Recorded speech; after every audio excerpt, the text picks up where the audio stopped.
Did you kill Janet Downing? Absolutely.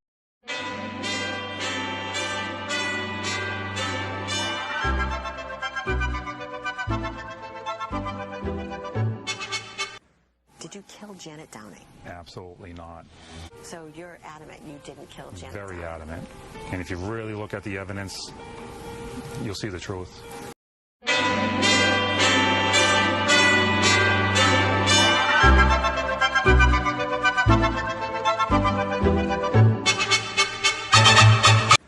Did you kill Janet Downing? Absolutely not. So you're adamant you didn't kill Janet Very Downing? adamant. And if you really look at the evidence, you'll see the truth. What's the truth? The truth is that I didn't do anything. That's all? I was always under the impression that I was going to testify and I was going to tell my story. Why didn't you?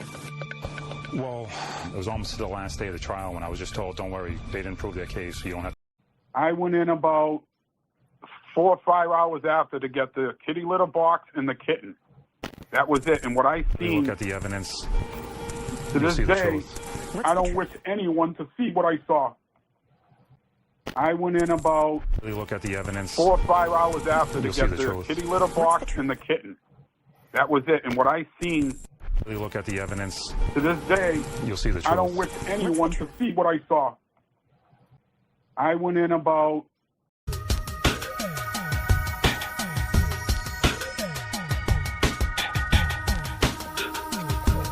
Mic check to the gods. What up?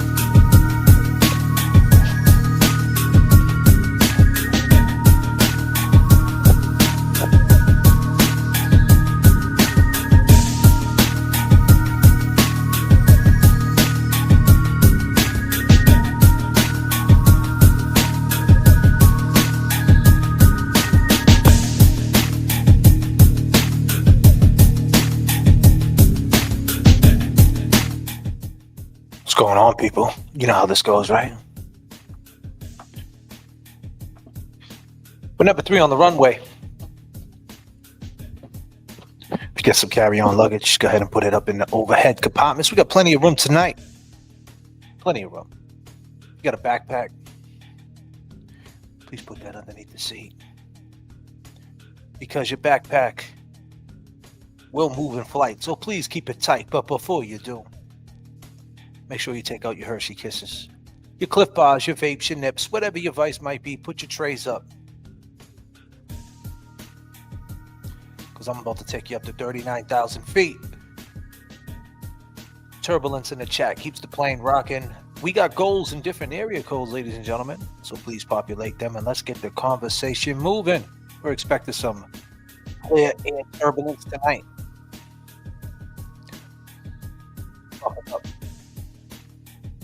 This is Pod 24.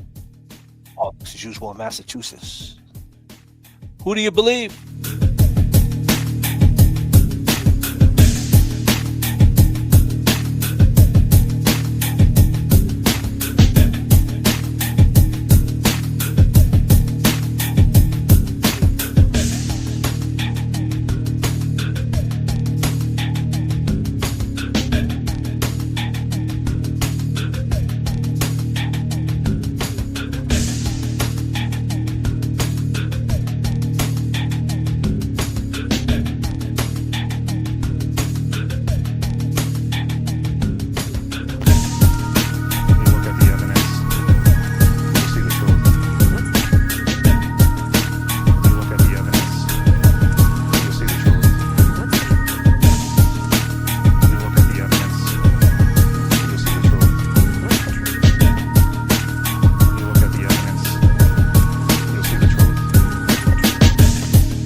Selector. Yeah, we all reppin' for Boston, Mass. All green, everything. Brought up, we were bleeding green. You ain't got our history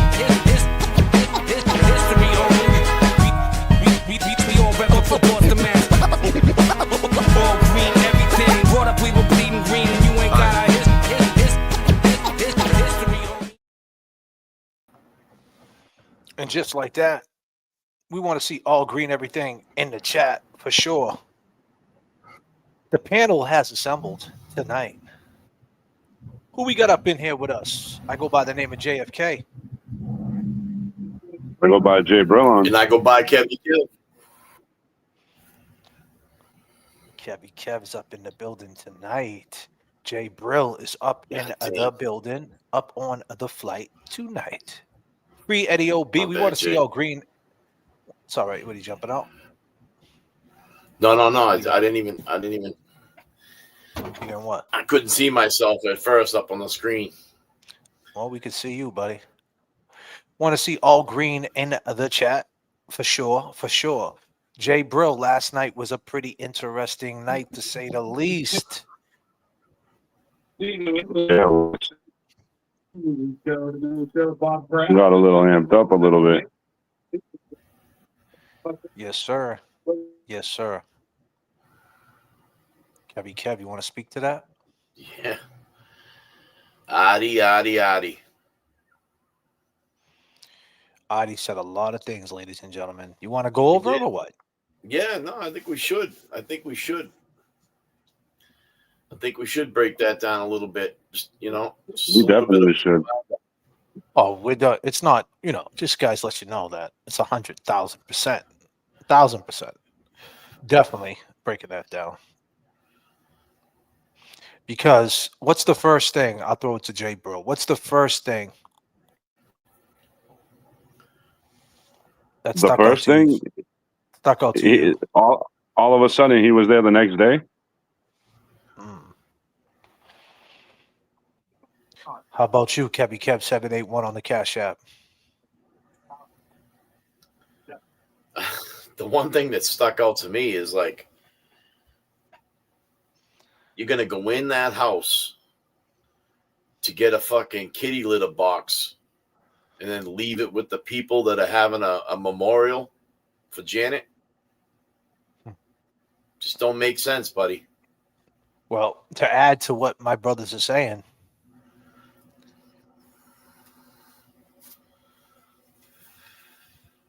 the testimony, if Margot Nash is in the chat, if she's here right now, if Margot Nash is in the chat, the testimony was that nobody in that family or Eddie O'Brien had a cat. Point blank, end of the story. She said it was a big area of inquiry, the medical examiner, and the family testified that no one had a cat. I think you forgot about that, Eddie. I mean, excuse me, Adi. Sorry about that, Ed. Goddamn. Can we talk about this cup of coffee? What did you get? What kind of coffee is it tonight? It's just it's just a regular joint, If I was in Philly, I would call it a John, regular John, What about the dump? What about the dumps you got it at? Are the windows frosted yet? Did they frost the windows and put little stickers on? Well, there's beautiful stickers. They got Frosty. They had Rudolph. They had Baby Jesus. There's all types of stuff on the windows. It's kind of chilly out here. People think because you're in Georgia, it don't get chilly. It gets very chilly in Georgia. It's about 40 degrees. I mean, it's enough to build a snowman, Kevy Kev. Maybe Frosty. Oh. Yeah. With a corncob pipe? Yeah, and a button nose. And two eyes made out of coal? Yes, indeed. Oh, Jesus. And don't forget about the kitty litter box. Oh, I haven't forgot about that fucking kitty litter box. The unforgettable. Adi, you out there? We got turbulence in the chat by the unforgettable. Yeah.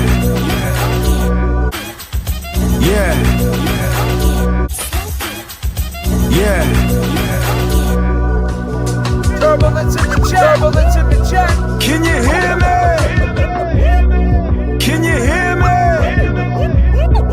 Boston. Turbulence in the chat.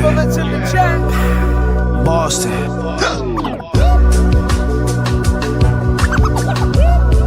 Can you hear me? 3, 2, 0.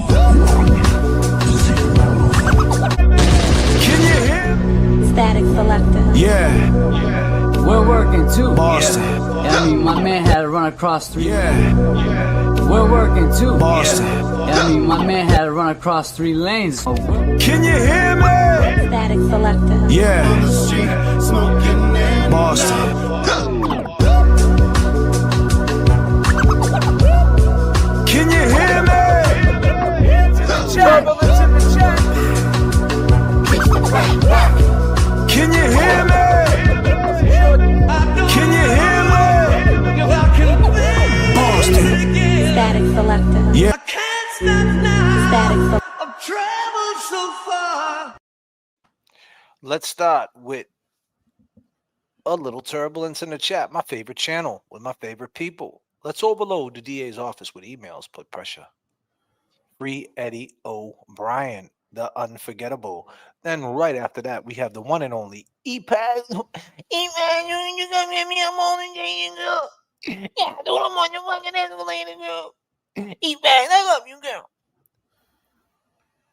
God damn, E-Pags. E-Pags for a cup of coffee. Yeah. Thank you. Ida, you cost my friend 30 years. Don't make this war. Oh, shit. God. Yeah, he said something about taking him up on his offer.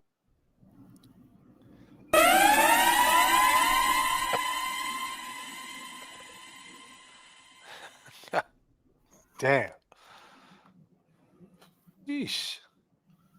What the duck coming through with $20? I fell asleep last night listening and woke up. You talking about Adi saying Blair let him in the house the next day. Blair wouldn't have been there. Mass State Police took over the case at 2:30 a.m. So that's another lie. And let me tell you something about What the Duck. If you didn't know, let me tell you the story of What the Duck. You could say What the F, but What the Duck is a special duck. She's a mother duck. She's the type of mother duck when she's walking with her ducklings and you're walking with your ducklings. Your ducklings are going to follow her ducklings because they're all following the true mother, the one and only. What the Duck, the mother duck, the only duck that don't give a...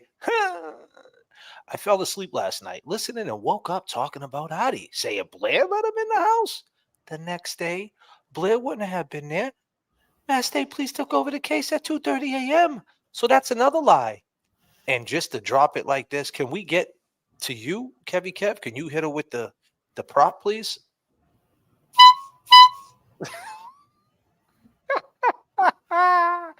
Yes, indeed. I like the way this is starting.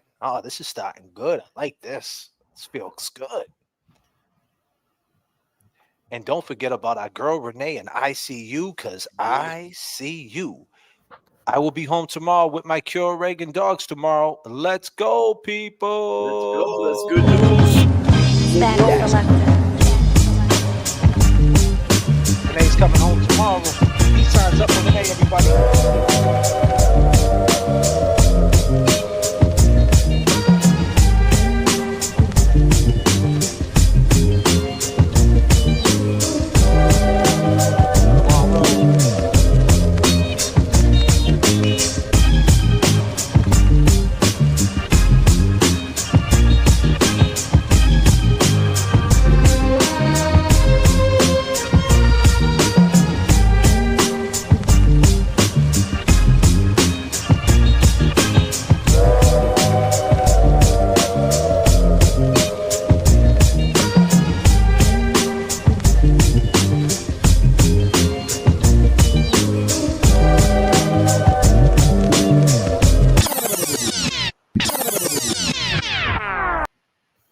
Before I forget, I want to give a big shout out to my mods. Natalie, of course, What the Duck, Make It Changes, Norman Corey, and our other mod, Josie. She's on a vacation far away, but she pops in from time to time. Big peace to Josie. And don't forget about our newly mod with a wrench. Don't forget about Jay Brill, but he's more than just a man with a wrench. He's more than just a mod. He is officially part of the J.F.K. channel, part of the panel. Would you believe it? Holding us down. And we're here. And don't forget about my girl, Miss 808. I see her. She's always in here. Thank you, Miss 808. Becky, of course. E-Pags. I mean, you got to go pick your man up at Malden Station. Hold on a second. I think he's calling. What is he saying? Yo. Pags, you got to calm down, though. Goddamn, Pags.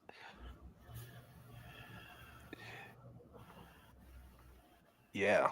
So if you missed last night, here we are. We're doing a bedtime magic. It wasn't a part. This is part 24. So this is an official. This show is. Every show's dedicated to the Eddie O'Brien case. But last night we tried to lighten up the mood. We did a bedtime magic, and somehow or another it took a turn. Right, Kevy Kev? It definitely did. It took a turn, and it took a turn because Adi decided to invade the chat and speak up and say a lot of things that were suspect. And for the people who don't know, we're going to go through the text right now. So here we go. I mean, through the comments of last night's show. As the voice. So here they are right here. Can you guys see them? Barely, right? I'll blow them up. I'll go through them. I'm sure you guys can see them, though. Yeah, I can. So the first one goes, let me see. The first one says, I meant your people, not young. I'm doing this by voice, so you're going to get misspellings. I didn't tell anybody about, I didn't tell anybody. The cops took me in. I bring the kitty box out and put it down. End of story. So he didn't. I kept asking him, right? Kev, did you tell Riley that you went in the house the next day? And his answer was, I didn't tell anybody. The cops took me in. I brought the kitty box out and I put it down. End of the story. Some of this stuff, people, I'm sorry. He's just replying to people talking shit. He goes, I put it out on the front of the sidewalk where the family was gathering. I take it to where the family was gathering, right, Kev? Yeah, I would say so. Which is kind of odd to me. I mean, especially for a family that don't own a cat. Definitely odd. I mean, it just raises a big concern with me, Adi.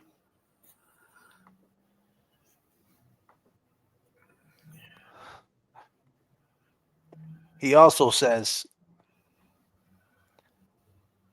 with all due respect to you, JFK, I'm out of here. Young people don't get too shit about me, so therefore I may or may not call you. So he basically was saying that everybody was young in here, and that's not true. I mean, we're not old, we're not decrepit, we're still here. As long as we're above ground, we're good. But I think he was assuming that everybody was like teenagers, which is not the truth. He said he put it down out front or family member as well gathering. So he kept saying that he went inside the house, right? So then I asked him, what the next day, what kind of car was you driving? He said it doesn't matter what I was driving the next day. He said he drove his own car. I'm going to say it again. I lost the single key. I never found it. It never was given back to me. That's exactly what I'm saying the next day. It took me to get this stuff, tired of repeating myself. Let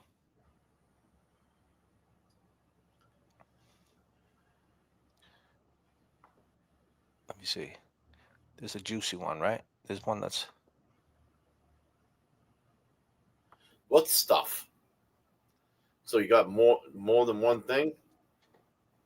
He said, I'm not sure, because they wanted it for where the cat was going, to my understanding. So he said he got the kitty litter box because they wanted it for where the cat was going, to my understanding.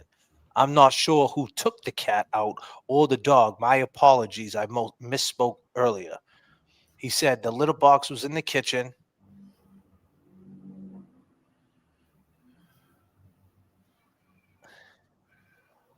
So he said I'm not sure who took the cat out or the dog. My apologies. I misspoke earlier. There's nothing in any report that says they took a cat out. That's the only problem with this.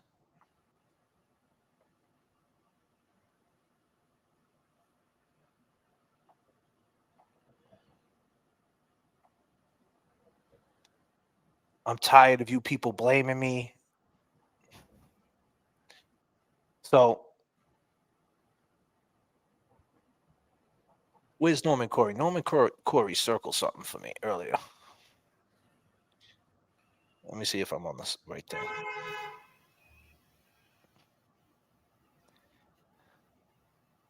Let me see. Yeah, so he said he went in. He said he went in the next day.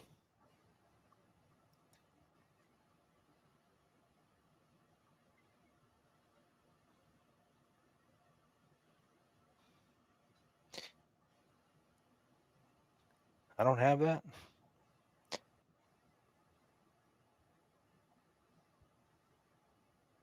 Yeah, let me upload that.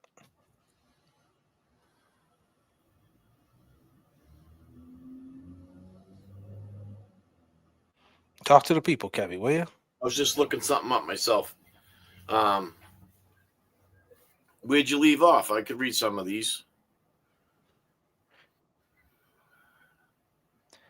You could just read them all. You could just go. So all right, he's telling us too. The litter box is in the kitchen, and like they took pictures of this. If he got it the next day, at 3:30 in the morning, the crime scene photography, they were there. They showed up at 3:30, CPAC, and they must have taken pictures of this cat box in there. I mean, that would clarify everything. And even in the trial, that wouldn't have been if it was a huge inquiry. Yep.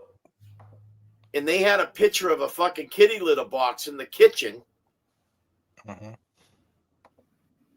They could have spoke on it. Facts.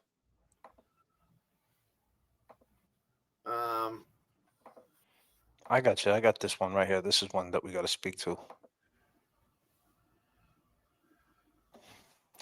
So Audio Test says, no, they didn't call me. So I asked him, did someone call you up to do it, right? He said, I smoked with Danny. I didn't sell weed to the kids, right? And then he said, don't talk about my son, right? On my son, it's true, right? On my son, it's true. He said that he went in the next day. And then he said, no. So we asked him, did anybody call you? Did anybody call you to do this? And he goes, no, they didn't call me up to do that. I went there the next day to see how the investigation was going. At that point, he wasn't even arrested yet. I think that's the major one. If you're going to look at anything, that right there, whoever's out there, if you're a lawyer, if you're part of Eddie's team, whoever you are, screenshot that right now. That right there, nobody. So I asked him. It's on Bedtime Magic. It's on my show. It's called Bedtime Magic. He said, I asked him, did anybody call you up to do this? He said, no, they didn't call me up to do it. I was there the next day to see how the investigation was going. At that point, he wasn't even arrested yet. But as the conversation keeps going, I'm not sure who took the cat out or the dog. My apologies. Right? So he doesn't know who took the cat. He doesn't know who took the dog. But yet he said he took the kitty box to a place where the family was gathering because that's what they wanted. So he said no one called him to do it, but yet he took it amongst himself because he said that's what the family wanted, right? He said they wanted him to drop it off, right? So he lied. He caught himself in an own lie. He said, I'm not sure who took the cat out. I believe he didn't trust the courts. Wait a minute. Protecting my name. Because he said he did trust the court. Well, wait, right here. So he said, let me rewind that. So, but what? I just want to bring up another point. If he's saying he went in there, and put it out where the family was gathering, like what the duck said, he went in and he breached this investigation. Yeah, we know we get that. We get that. That's that. We get all that. You know what I'm saying? Like that. They never even arrested anybody yet. But this is what I'm saying, cuz we get all that. We get all that, right? We 100% get that. Like that right there goes without saying. We know we trying to highlight the lies. We know that's the main lie. That's the main lie. That's the biggest lie. But we want to. But my point is, and I'm not downplaying what you or what the duck is saying. I'm saying everybody here can agree. There's no way the next day at a murder scene investigation where a woman was stabbed 98 times, they're gonna let a random guy come in the house to take a kitty litter box Absolutely not. at a murder scene. What if there was blood on the kitty box? Right? Like they're gonna let you take something out of the house before they already cleared it. You got to clear it. It's still active. So we know that. That's the biggest lie. All right. We know he's lying. But let's get a little deeper into his lie and how he is lying even more to show what a liar he is. That's what I'm trying to do here. So follow me on it. So he said, I asked him, did anybody ask you to go get the kitty litter box? He said, no, no one asked me. I showed up the next day to see how the investigation was going. And they let me in the house, right? That's what he said. And then he turns around right after and he says the family did because they wanted it for where the cat was going, to my understanding, right? He says it right there because they wanted it for where the cat was going, to my understanding. That's what he said right there. You guys see it? Yep. Yep. Because they wanted it where the cat was going, to my understanding. I'm not sure who took the cat out or the dog. My apologies. I misspoke earlier, right? So he says that. But when I was asking him, did anybody ask you to go? He said, no, they didn't call me up to do that.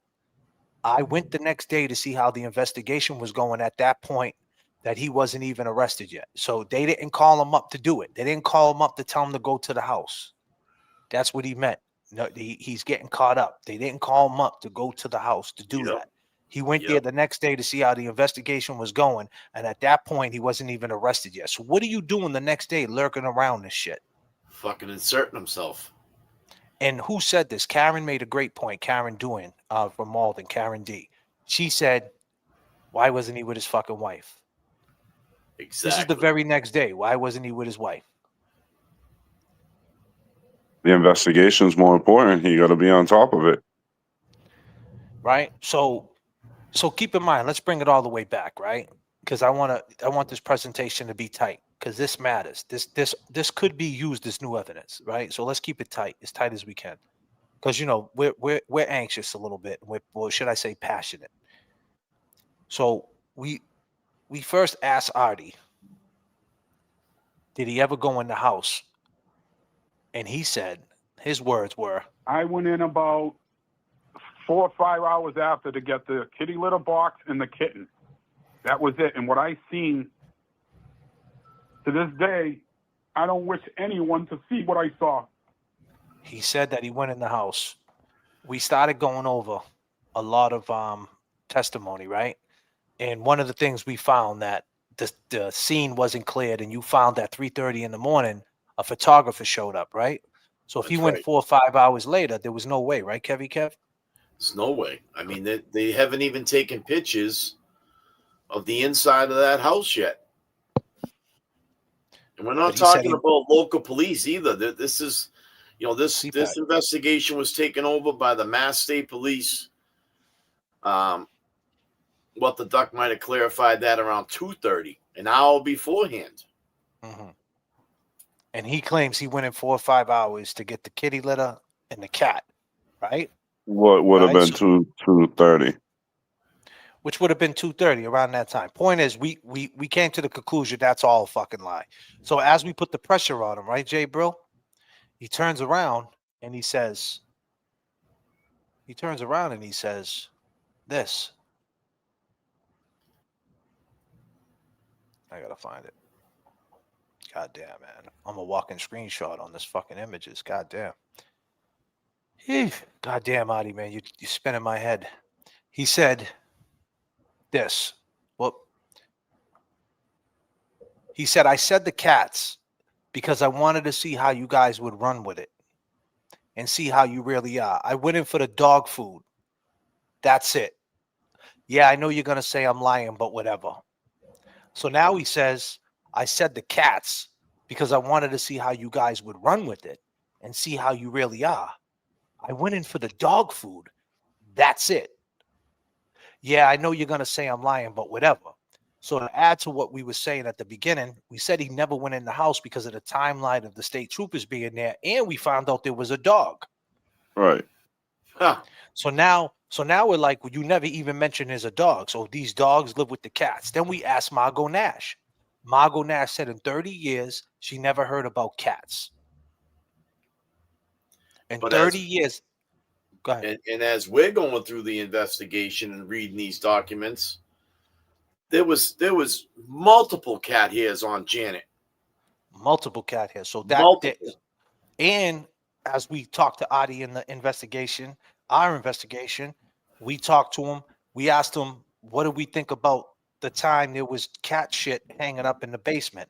And he said it was crazy, and he corroborated that it really happened. He said, yeah, that really happened. I was living there during that time. Right, Kev? Yeah, he even disclosed that it was hanging hanging from the ceiling and wrapped in cheesecloth. Cheesecloth. Great memory, right. Adi. He's got great memory. Awesome memory. So now he says, I was lying about the cats and I went in for the dog food. That's it. And now this morning, early this morning on a bedtime magic, when some of you people were counting your Z's, he turns around and says, I went in the next day. Nobody called me. They didn't call me up to do that. I went the next day to see how the investigation was going. At that point, he wasn't even arrested yet. Because they wanted it to where the cat was going, to my understanding. Oh, it says it right there in the same line. I didn't have to pull the other one up. So in one line, he says, they didn't call me up to do it. I just showed up the next day to see how the investigation was going. At that point, he wasn't arrested yet. And then I said, well, all right. So they didn't even ask you to grab a kitty litter box. So now he's saying, I don't know about a cat and who took the dog. So now he's saying he didn't go in to get the dog food. And he's saying that he didn't go in that night. He's saying he went in the next day. And now the dog food lie that he said a week before, right? He's saying that that's a lie. And he went in the next day, not to retrieve a cat, not to get dog food, to retrieve just the kitty litter box. So now there's no cat and it's just the kitty litter box. And he said no one told him to go get the kitty litter box. But yet, when I asked him, well, where were you bringing the kitty litter box? He got caught up in his lie. And he said, I brought it to where they were gathering. But yet he said nobody called him up to do it. So if no one called him up to do it, you showed up at a gathering with just a random kitty litter box and they don't have a cat? That's why he said he left it on the sidewalk in front of the house. Ladies and gentlemen, I want you to understand something. This is not the other channels. This is not a fucking joke. I want you to be real clear. We joke on here, of course, we have to. But I want you to understand.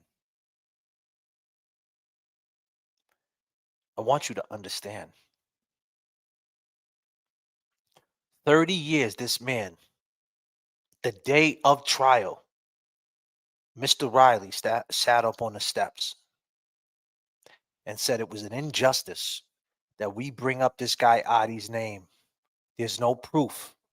There's nothing to even say that he was involved in this. Eddie O'Brien did this crime. He got found guilty. 30 years, this guy, Adi Ortiz, been fighting for his name. Why the fuck is he lying? Why doesn't he have his facts together? Why is he getting caught up and tripped up in lies?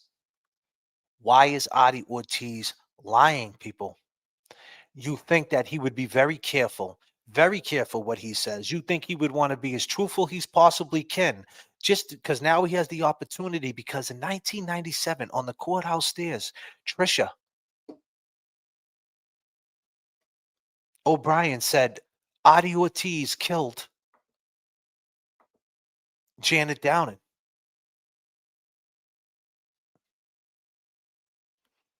Right, J. Brew? That's absolutely what she said, and she emphasized his name, saying it too. She said this. Yeah. Now, Eddie O'Brien's alleged crime was so brutal that it prompted a change. Stanford, you had right now. Of Mr. Riley get on that stand and rip my son apart? Patricia, no. Beyond the question of whether Eddie should testify, I just want, it's been more than 2 years, your reaction. Adi Ortez murdered Janet Downing. That was October 1st of 1997. He's been living with that.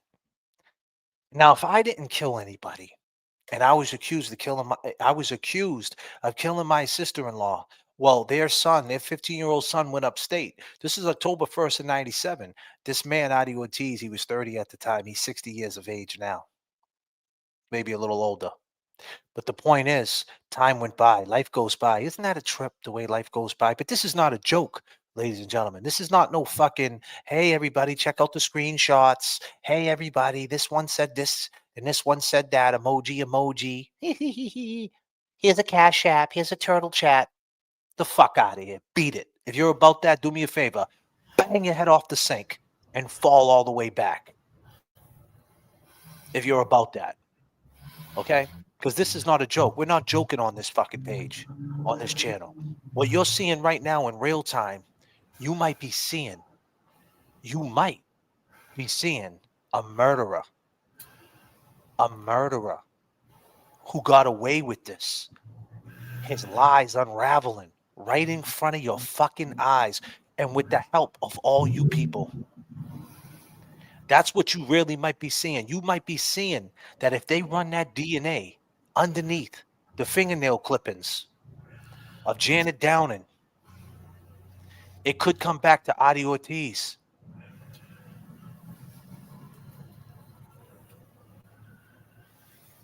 This is not a joke.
R.I.P. Janet Downing. Be clear. R.I.P. Janet Downing. R.I.P. This is not a joke. Janet Downing might have knew her murderer. She might have felt what was going to happen to her. Someone was playing tricks with Janet Downing. Someone was grabbing her stuff, moving it around. Someone was in her house. She told her friends. People thought she was crazy. R.I.P. Janet Downing. And there's another girl out there in the streets right now with DNA that they don't know whose it is. Her name is Deanna Kremen. Why is Adi lying, ladies and gentlemen? R.I.P. Janet Downing.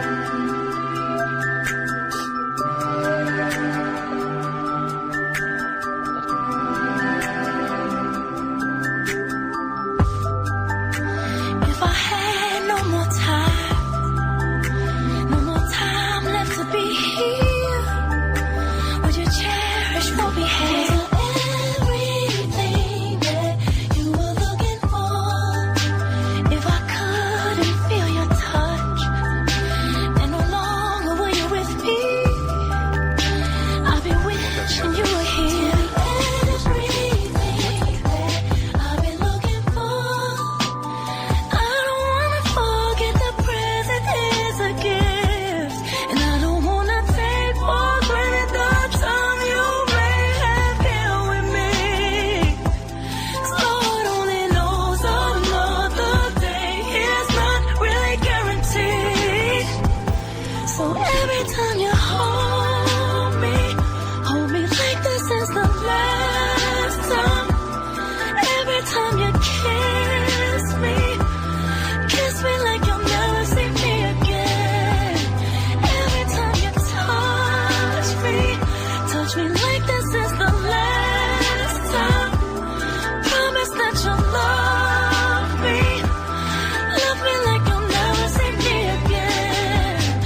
Millions never will. Do you know until you lose it? It's everything that we are looking for. When I wake up in the morning, you're beside me. I'm so thankful that I found everything that I've been looking for.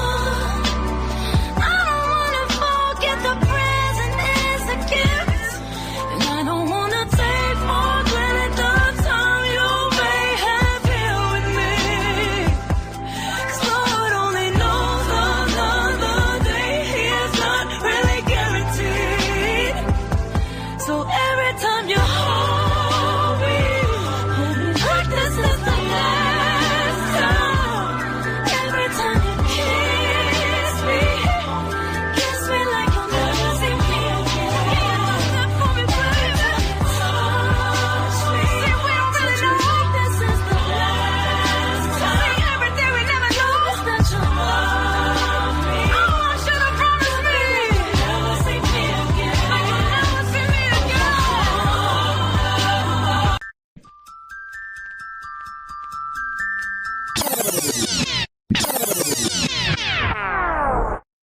5, 4, 3, 2, 1, 0. This one's explosive.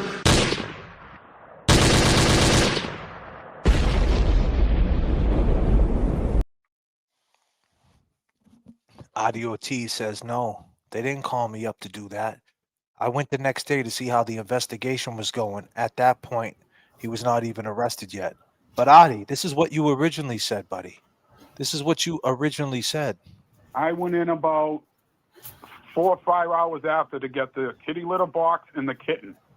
That was it. And what I seen, to this day, I don't wish anyone to see what I saw. That's insane. So not only is he lying, saying that he went in that night, and then he's saying he went in the next day. He's lying about that. That Officer Blair took him in, ladies and gentlemen. Officer Blair now is deceased. Like to what the duck in Kev's point, it was state police took over the investigation, so Blair wouldn't even have been on the scene, right? And what did Blair do? 24 hours there? I mean, Blair probably left after that point. Like, what's he gonna do? I mean, the poor guys. I mean, I understand what happened to Jen; it's horrible. But what's he gonna sit there all day and all night? Blair was there, magically was there when you needed him to be there. Conveniently, Blair was there for you. They would not. Let me tell you something. They would not let that family back in there until that place was cleaned up. I mean, that's all. No, we know that, but look at the evolving story. He said he went in to get a cat in the kitty litter, right? He said that. Now he's saying that he went in. That he said he did it that night. Now he's saying he went in, then he lied about that. He said, I lied about that, JFK. I'm lying. I went in to get the dog food. I lied about the cats to see how you guys were. I'm making a joke of Janet Downing's death. Even though for the last 30 years, people saying I did it. Now I have the opportunity to come clean, the opportunity to have my facts straight before I speak on it. And now I'm going to play games because I want to see Eddie fry in jail. Well, yeah, I definitely want to see him fry in jail and stay in jail. But then I'm going to joke on your chat and say, oh, I'm lying. I just wanted to see how you, what did you say, Adi? You wanted to see what? I wanted to see how you guys were. Oh, JFK, I said the cats because I wanted to see how you guys would run with it and see how you really are. I went in for the dog food. That's it. Yeah, I know you're going to say I'm lying, but whatever. I'm just fucking around. I'm just playing games.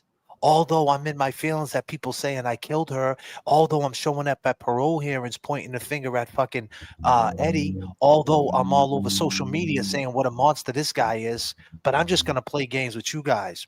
And then I'm going to come out 2 weeks later and say, listen, I did go in the house though, but it was the next day now. And I didn't go in for dog food. I lied about that too. And I didn't get a cat. I just went in for the kitty litter box. Well, who told you to go in for the kitty litter box? Adi? No one told me to go in for the kitty litter box. I just went the next day to see how the investigation was going. At that point, he wasn't even arrested yet. Okay, Adi. So you just showed up to see how the investigation was going, and they let you in to get a kitty litter box when they don't have a cat. But then you said you went in for the dog food. So now you grab the kitty litter box. All right, if that's the truth, where were you bringing the kitty litter box to? No one called you to tell you to take the kitty litter box. So where were you bringing the kitty litter box? Who was telling you to do this for them? For this imaginary cat? Who did you leave it with? Who did you give it to? Who'd you leave it with? Well, he said he dropped it off at the family gathering. They were having a gathering, and he just put it outside, and he drove away. And they walked outside and said, "Hey, the kitty litter box for the cat." Yeah. Thanks, Adi. Thanks for bringing it. We needed that. We needed that. Even though He's used to leaving kitty shit fucking all over them, just leave. Exactly. You know what it comes down to, honestly? He's always told his story for people to hear his story. He came here to tell his story so we can pick apart his lies. We're here for the truth, and that's what we're going to get to. Yeah. What that, Jay, and I'm going to tell you something. He's used to jumping up on a platform or submitting a couple of handwritten letters for someone to read and put down on a desk. He wasn't ready. He didn't understand what this is all about and how we're going to go over it, and over it. We're on part 24. We plan on going to 1,000. Adi, we plan on going to 1,000. What you talking about? What you talking about? What you talking about? What you...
What's one thing life taught you? If you take your top lip and connect it to your bottom lip, you will shut the fuck up. I went in about 4 or 5 hours after to get the kitty litter box and the kitten. That was it. And what's one thing life taught you? If you take your top lip and connect it to your bottom lip, you will shut the fuck up. I went in about 4 or 5 hours after to get the kitty litter box and the kitten. That was it. And Clown! You are a clown! Clown! Because I was having Jen get the baby blankets. Clown! You are a clown! Clown! You then texted your wife, Brian Albert, and Nicole Albert, quote, "Tell them the guy never went in the house," correct? Yeah, that's part of the same text. Yes. Mr. McCabe, who was the guy that you were referring to? Does he have a name? That would be John O'Keefe. Clown! You are a clown! Clown! I went in about 4 or 5 hours after to get the kitty litter box and the kitten. That was it. And what I seen, to this day, I don't wish anyone to see what I saw. Clown! You are a clown! Clown! We're working too, yeah. I mean, my man had to run across 3 lanes. I still don't understand what he saw if he went in the next day, though, after it was cleaned up. Yeah, we don't know what time he went in. Like, listen, he didn't go in. It amazes me. This is what I'm saying, why it's not a joke. like Janet Downing was stabbed 98 times. I told this to Kevy Kev this. If like to us, it could be unbelievable why someone would come on these streams and try to manipulate and move things around and try to move our moral compass and try to, because that's what happens, right? Like you manipulate, and then you move things around so much and they spin you around so much, you don't even know where you are. You're lost. And that's what he's trying to do. He's trying to spin us around so many times that we're lost and just look at Eddie. But what he doesn't understand is that we go over this day in and day out, and we have a chat to keep us on course. We have sources, so to speak, long game is to say, no, JFK, he said this. No. Let me inbox you this. No. Remember this? No, to keep us on course. He wasn't expecting us to have that type of backing. He wasn't expecting we had a What the Duck, a Miss 808, a Becky, a Cat, a Norman Corey, you know what I'm saying, a Jay Brill behind the scenes. He wasn't expecting that people are going to come in. And as soon as the manipulation was kind of taken in his favor, it was like the lies were getting pulled apart, and he's trying to get ahead of it.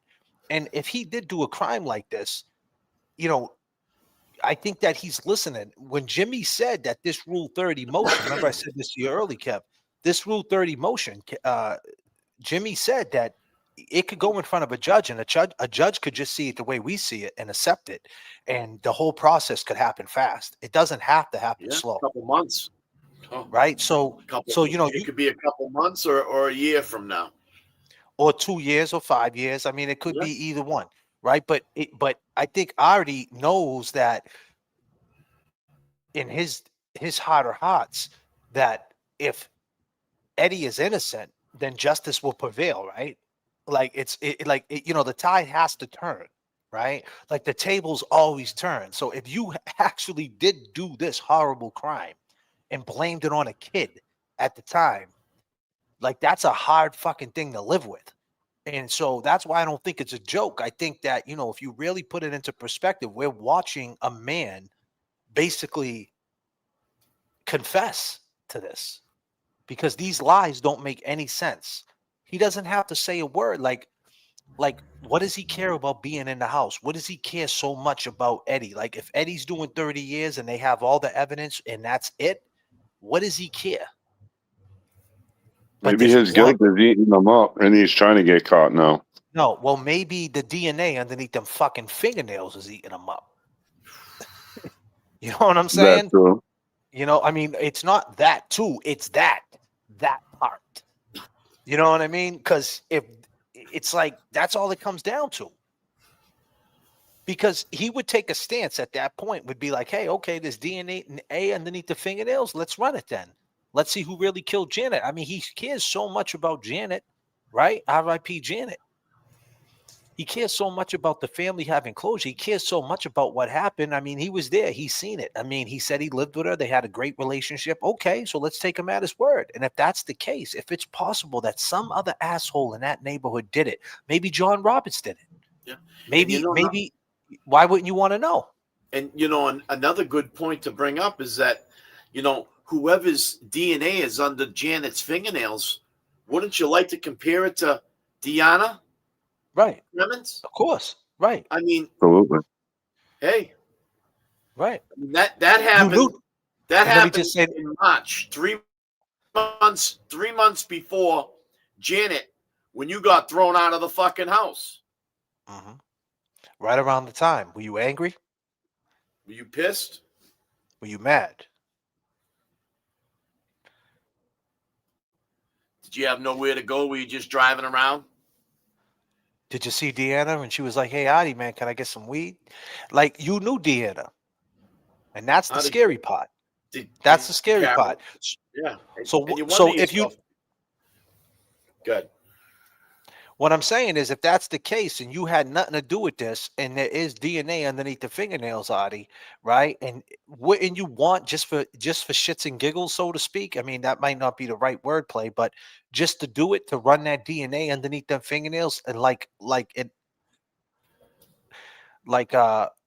Kev 781 saying, to see if it has something to do with Deanna? There's some psycho in that neighborhood. Wouldn't you want to see that? Like, because that DNA, whoever it comes back to, there could be, it might not just be Deanna. It might not come back to her. It could come back to someone else. That something happened in 03, 04, 05. Was this person ever caught? Is this person in the jail system? You know what I Or mean? Is this multiple people. or multiple people? You know what I mean? Like, so why do you care? Why do you care so much about this case? And why do you have to be in the house? And why does it got to be a kitty litter box? Let's just take some of this turbulence real quick. Becky G coming through Pot 24 on this corruption tour. Let's go. You want to know why I think of it is because he knows that there was feline hairs on Janet.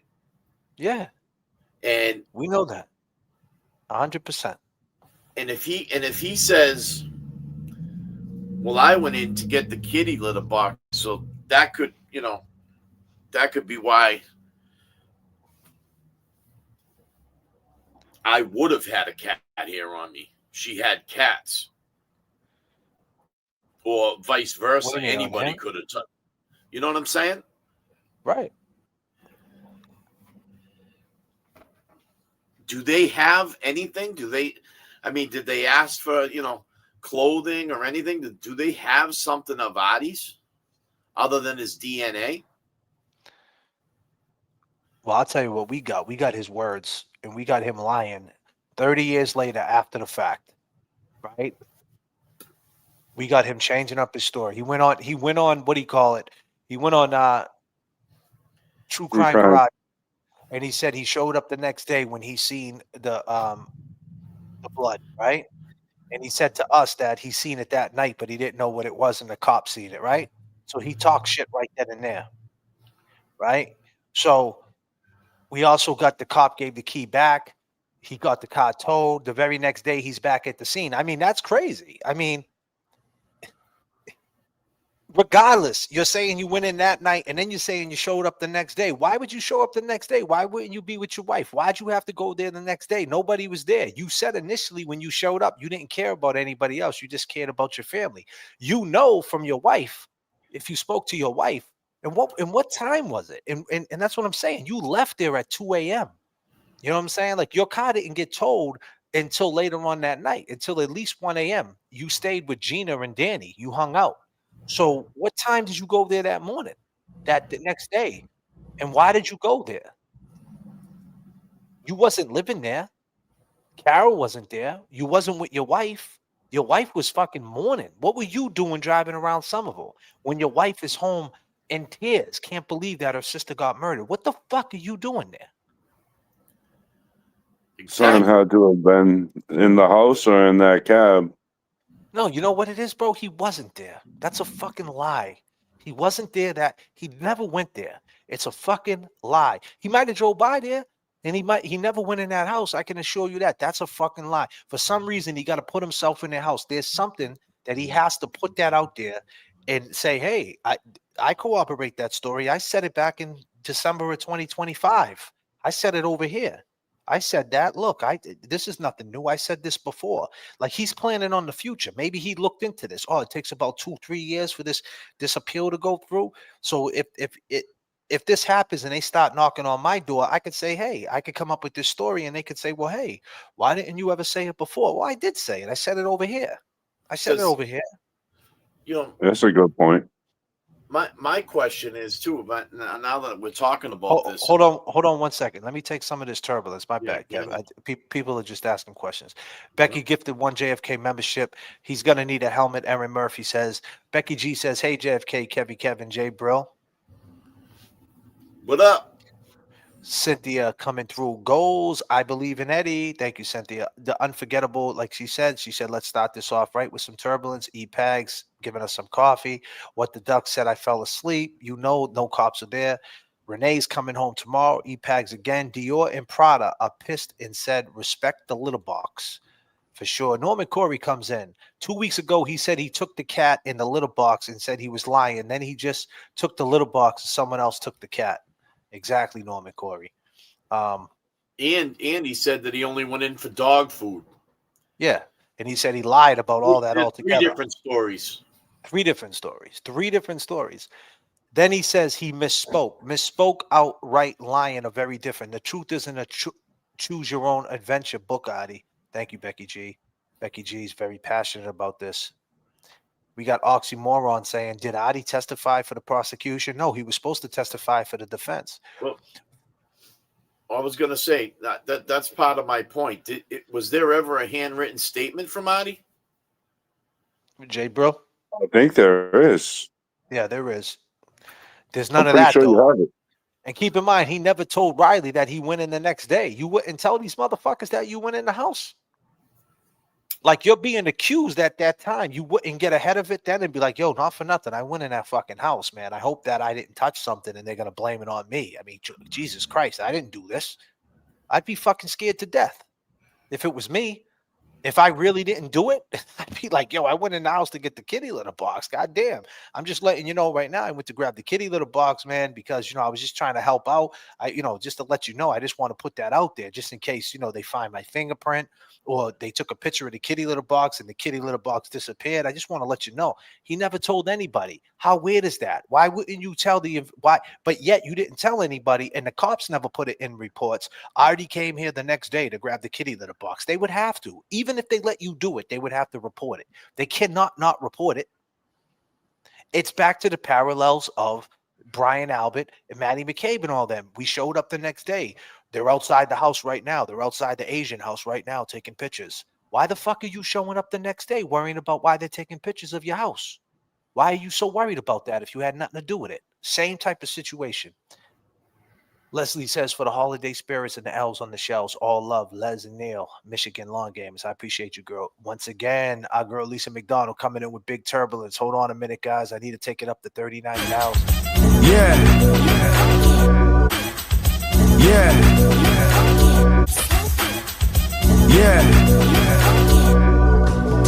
Turbulence in the chat. Turbulence in the chat. Thank you so much. Didn't Eddie's attorney say Eddie never demonstrated any behaviors, outrage, anger, violence, or lies? But let's look at Adi. He's been exhibiting all of the above. For sure. Thank you so much, Lisa. I appreciate you, girl. Karen D coming through. How did the police skip over Adi and go right to Eddie? Coming back to the scene should have made him suspect. There's the whole point. He ain't never went back to the scene to grab shit. He might have drove by and might have been peeking his head. He definitely wasn't in that house. He's only saying that because he needs to say it for some reason, and we're going to figure that out. That's a layer we need to peel back. Night Shift Nomad. If they were talking about me being involved in this murder for the last 30 years, I would insist they test my DNA against the DNA of the Janet fingernails to prove my innocence. God damn.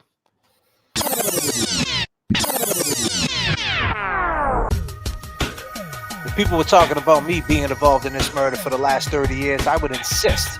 Test my DNA against the DNA under Janet's fingernails. Prove my innocence.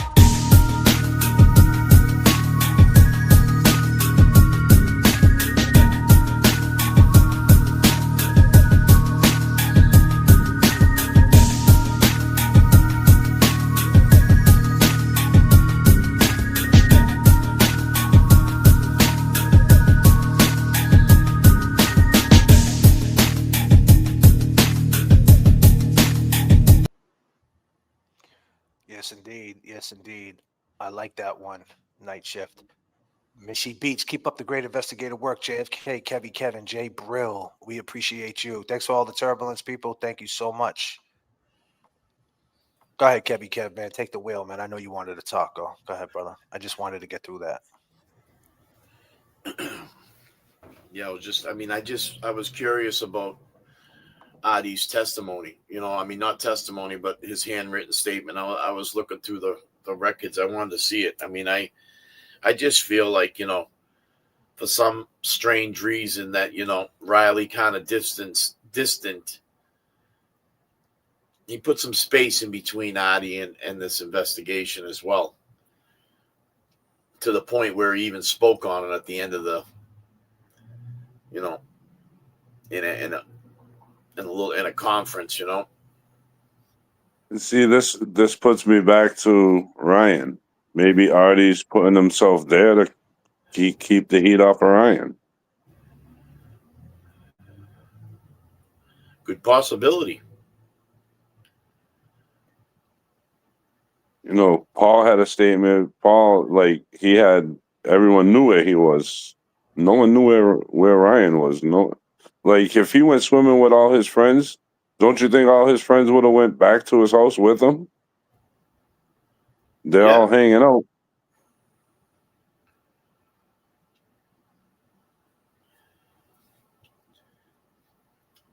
I mean, shit, earlier in that night, before Eddie went home,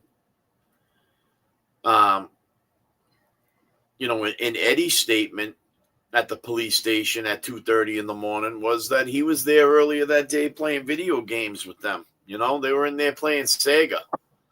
So Right, you're right. and Ryan told them about the lock in the basement, how to open it, and all this. Don't you think that's just a little convenient? The night that something happens, and then he puts that in his statement and testifies to it. Like, did you set up Eddie? I mean, it's, you know, it's a good possibility.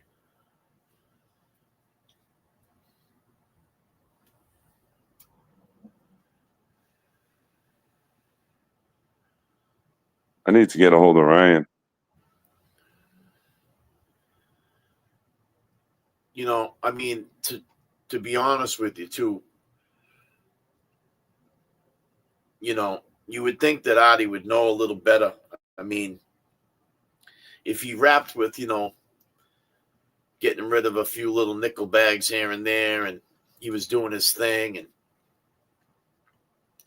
good possibility that was the you know, the reason why he had to leave that house. Can't forget about that. You know, I mean, they said that they told Adi he had to leave because he was selling drugs. That was the story. I mean, that was what we were told in the very beginning. Now, Right. let's just take this drug dealer. Maybe not a big one. Maybe he is. We don't know. But to be a thief, to be a drug dealer, to be a criminal and do, you know, fucked up shit, they're doing it for, you know, they're doing it for an adrenaline rush. They got to be able to withstand that. They got to be with, they, you know, if you're peddling marijuana at back then in '95, it was illegal. So, Right. you know, you had to be able to, you know, throw the bag in the pocket and jump in the car and take off. You know, and, you know, if you're going to go in and do other things, you know, I'm just saying, I'm trying to bring it to a point where it's like he knows how to bob and weave. You understand what I'm saying?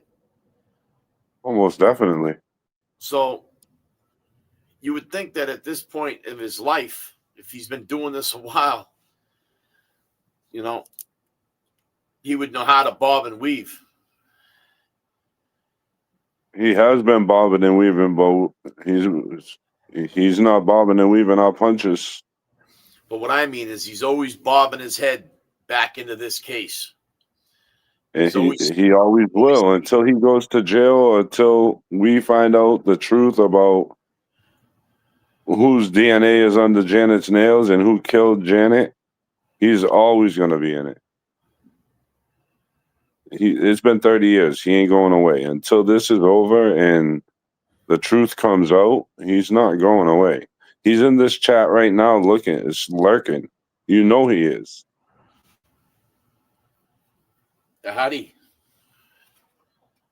it's me. If you're out there.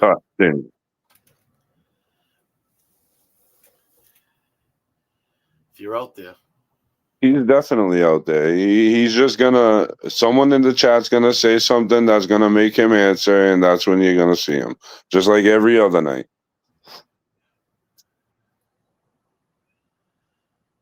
Yep. Just blows my mind how, you know, he was like the first one to speak.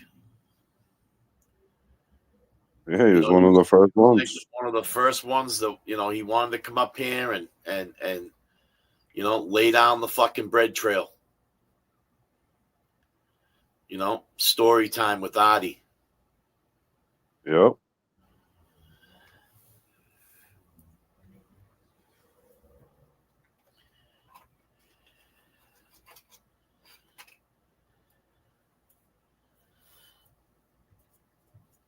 Wicked, Mr. Inconsistent with his stories, that's for sure. He needs to step up his game. Maybe he's losing his mind.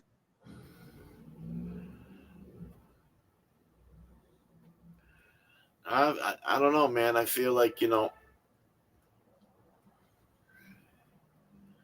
it's got some traction, and each day, we're on pot 24. Each day we've been uncovering and unfolding just inconsistencies. And you know what? I'm happy with inconsistencies because it starts to paint a picture. Exactly.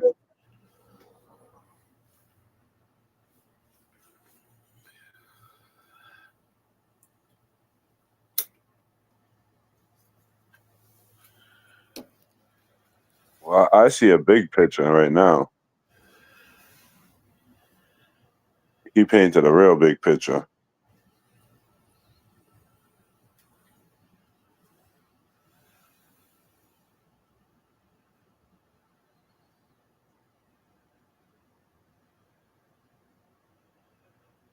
I hope one of her kids, maybe they've been told, hey, you should watch the show. They've been speaking on your mother. Hey, you should check it out. They've been speaking on your old friend there, Eddie O'Brien. It'd be nice to know if they at least watched it and said to themselves, like, damn.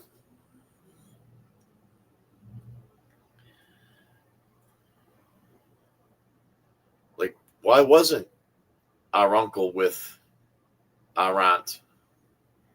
Why didn't he go up to the hospital?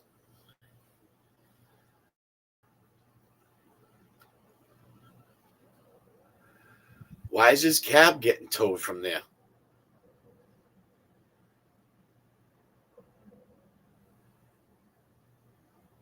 Gods. His cab got towed because he didn't want anyone looking in it. But you know what I'm saying? I mean, these kids must have seen all this shit happening.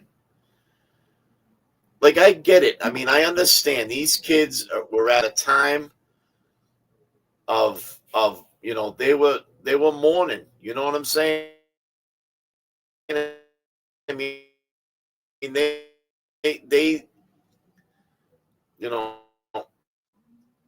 they needed some peace. Fucking weird shit that went on prior and after.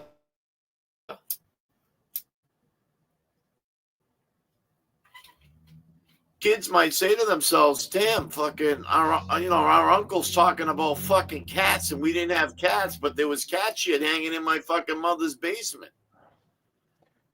There was no interview report filed And he for Adi knows or Virginia. Yo. what Oh, he's breaking up a little bit. You don't hear me. You're breaking up a little bit, Kev. You heard? Looks a little bit. frozen. Yeah, he's frozen. He might have to leave and come back.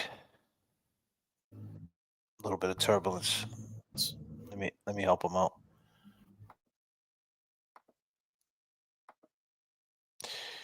Yes. So what the duck says, there was no interview report filed for Adi or Virginia, who also would be important seeing she shared a goddamn wall with Janet. We talked. What about Virginia Reckley? You talked to her, right? You reached out to her, right, bro? You talking to me? Yeah, you I reached out reached out to her. And what happened? She said that okay, so I emailed her, asked her to come on the show. She told me, I got confused. She said to send a link So, we always say send a link. So I figured, oh, she wanted to come on, I'll send her the link. But she wanted a link to the show so she can watch it. And from what I'm hearing is that she told Ed that we have her statement and that should be good enough. Like, she don't know if she wants to come on here. So I'm still working on her. Still working on her. Yeah, I'm still working on her. Persistence wears resistance. So Absolutely. I love it. I love it.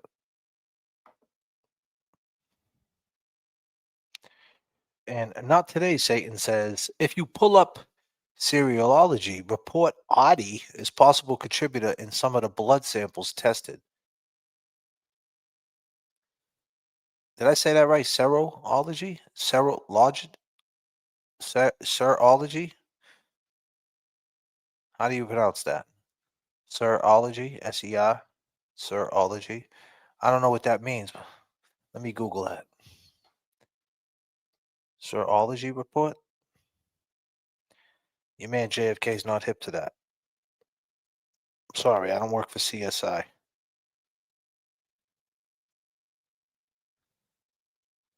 Serology is the study of serum, the liquid part of the blood, and typically refers to the tests that look for the antibodies in that serum to help diagnose infections, autoimmune diseases, and other conditions. Okay.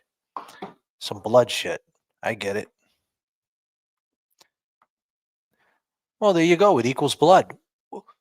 Would you believe it?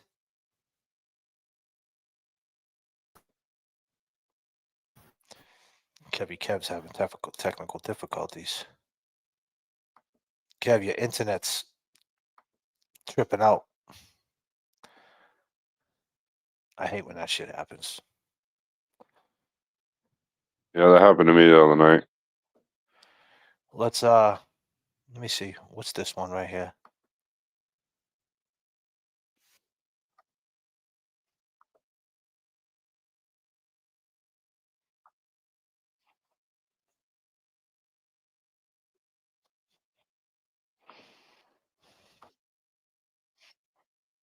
Board to consider the lasting pain and suffering that O'Brien has Who's inflicted this upon lady us. right here? Granting parole would not only reopen our wounds, but also send a message that such egregious acts can be met with leniency. We believe that justice can only be I think served that's her by cousin. ensuring that O'Brien remains incarcerated. Thank you for taking the time to consider our plea. We hope that you will make a decision that honors the memory of my Aunt Janet and upholds the principles of his. O'Brien's actions were deliberate and malicious, and we fear that releasing him on parole poses a significant risk to public safety and would not adequately reflect the gravity of his offense. Our family respectfully urges the parole board to consider the lasting pain and suffering that O'Brien has inflicted upon us. Granting parole would not only reopen our wounds, but also send a message that such egregious acts can be met with leniency. We believe that justice can only be served by ensuring that O'Brien remains incarcerated. Thank you for taking the time to consider our plea. We hope that you will make a decision that honors the memory of my Aunt Janet and upholds the principles of justice and public safety. You're right. Thank you. Lisa, you're right. Lisa's on point. Stephen Hearns, grandson of Janet Bell.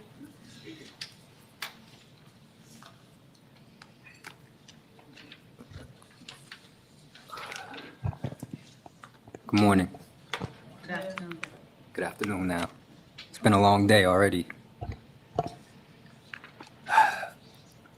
So, good morning. My name is Stephen Hearns. I am Janet Downing's eldest grandson and her first, and the son of her first child, Carrie Ann Downing. Why don't we get a hold of him? Jay, bro. I've been working on that since I first seen this a month ago. What's It's the impossible. issue with that? I can't find him anywhere. I'm gonna still look though. I'm still looking. He's not on Facebook? I don't know if he is. I can't find him. He said his name was Stephen Hearns. Stephen Hearns. Yep.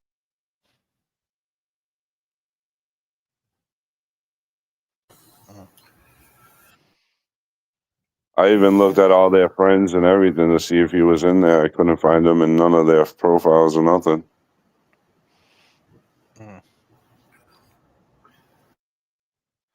You're frozen, Kevy Kev. I'm gonna send you a message. No. So I'm Private not chat. frozen on my end if you can hear me. Yeah, I can hear you, but you're frozen. But that's all right. You want to be you don't look bad. Let me see. Talk. Yeah, yeah. You're just glitching a little bit. What up? What up? Yeah, you're good now. You're good now. You're good now. You just a little bit of turbulence. Just to let you know. Might have been them 747s flying over me and shit. Downey. I was a year and 5 months old when my grandmother was brutally killed on a hot summer day in 1995. Over the last 29 years, many family members, close friends, close friends of my grandmother have told me how much of an amazing, hardworking, brilliant woman she was.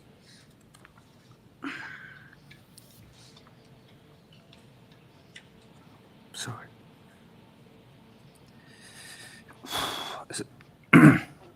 Aside from being the matriarch of our family, my grandmother was in the delivery room when my mom gave birth to me.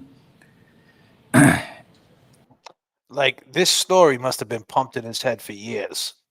You know what I mean? Like you don't know your grandmother, so it's like the story that gets pumped to him is right. Like you know, he was But he was if 15 that's months. He was 15 months. She loved him. She didn't get a chance. You know what I mean? She was what you know, because let's face it, she was 20 years old. You know what I mean? Carrie Ann was 20, and she had a baby. So you know, grandmoms was taking up a lot of slack. You know, especially that dad split. I'm sure Paul Senior, wasn't too happy with his 20-year-old. You know, keep in mind she wasn't 20 when she had him; she was 18. right. You know what I'm saying? Because he was a year and 15 months, and she was 20 at the time, so she was 18. Um, a new guest entered the studio. Well, who's that?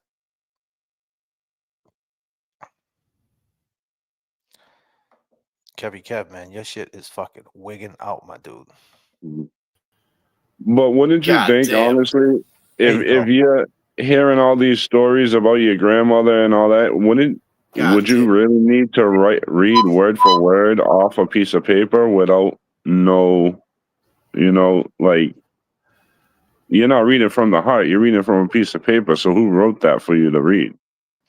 Well, that's what I'm saying, cuz like you got to understand, right? If you look at the kid, this is my keep in mind, chat. I want to be listen, I do not want any type of vile. I'm not a vile dude, right? I just listen. I can't. You could sit there and say, "Hey, he was 15 months old. Why does he care about his grandmother?" Right? Like he was he was a baby. He doesn't know, right? You could say that, right? And that's vile. That's not true because he speaks in this, and he says that he says that there's videos. So she had, keep in mind, Paul worked in service merchandise, right? So they were hip. They were up to technology. There's videos of her, the Christmas, his first Christmas, and washing them in the sink, and he's seen all that. And obviously, Carrie Ann, and this happened for years when he was a baby or a kid. This was a story. This is like the story that they told to the family. Oh, your grandmother would love you, and if your grandmother was here, the way you throw the football or the way you swim or whatever he's into. I'm just using that as an example. Your grandmother, oh my God, she was this way, she was that way. I mean, I do it to my kids. My kids don't know that my father died in '06. So when my kids say, Dad, what was your father like? Hey, the way you draw, baby, he would love the way you draw. you know, because that's what he did. He was an artist. So you can't take away from the storytelling, and that's how you live on. You live on through the storytellers. You live on through the people who speak your name. So to say that he should just come off the chest, no, maybe he wrote this up.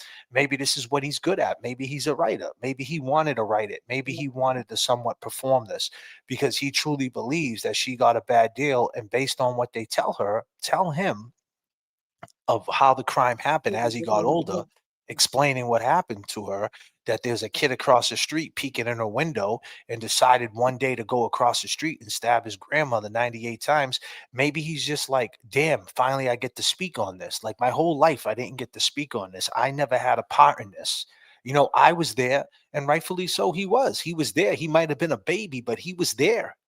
You know what I mean? He was present. He was alive. He was there. He was in that house at one time. He might not remember that shit, but the storytellers and pitches put him there. So now he has a right to speak on it. So I don't look at it like he's reading from a piece of paper. I just think that he was told and fed this story and curated this story to where he's just, you know, he just wants to speak on it the only way he knows, the only way it's been fed to him. And that's why it's imperative to speak to him and say, hey, do you know a guy named Adi? Can we tell you about this? Can we tell you about that? And what if we told you this? And what if we told you that? Would you look at things different? Because you know no one's telling them these things. So that's my take on it. Don't get me wrong. I'm not saying he don't, but don't you think that at one point he won't read from the paper? That's all I'm saying. Like you that at some point in an impact statement, you're gonna not read off a paper. Yeah, you're gonna have it there, but not the whole time. I get you, but I mean, he doesn't. This was his time to represent for his grandmother.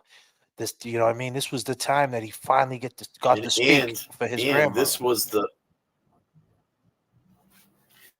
Your internet this also could have been the first time that he legally heard exactly what happened and not stories. You know?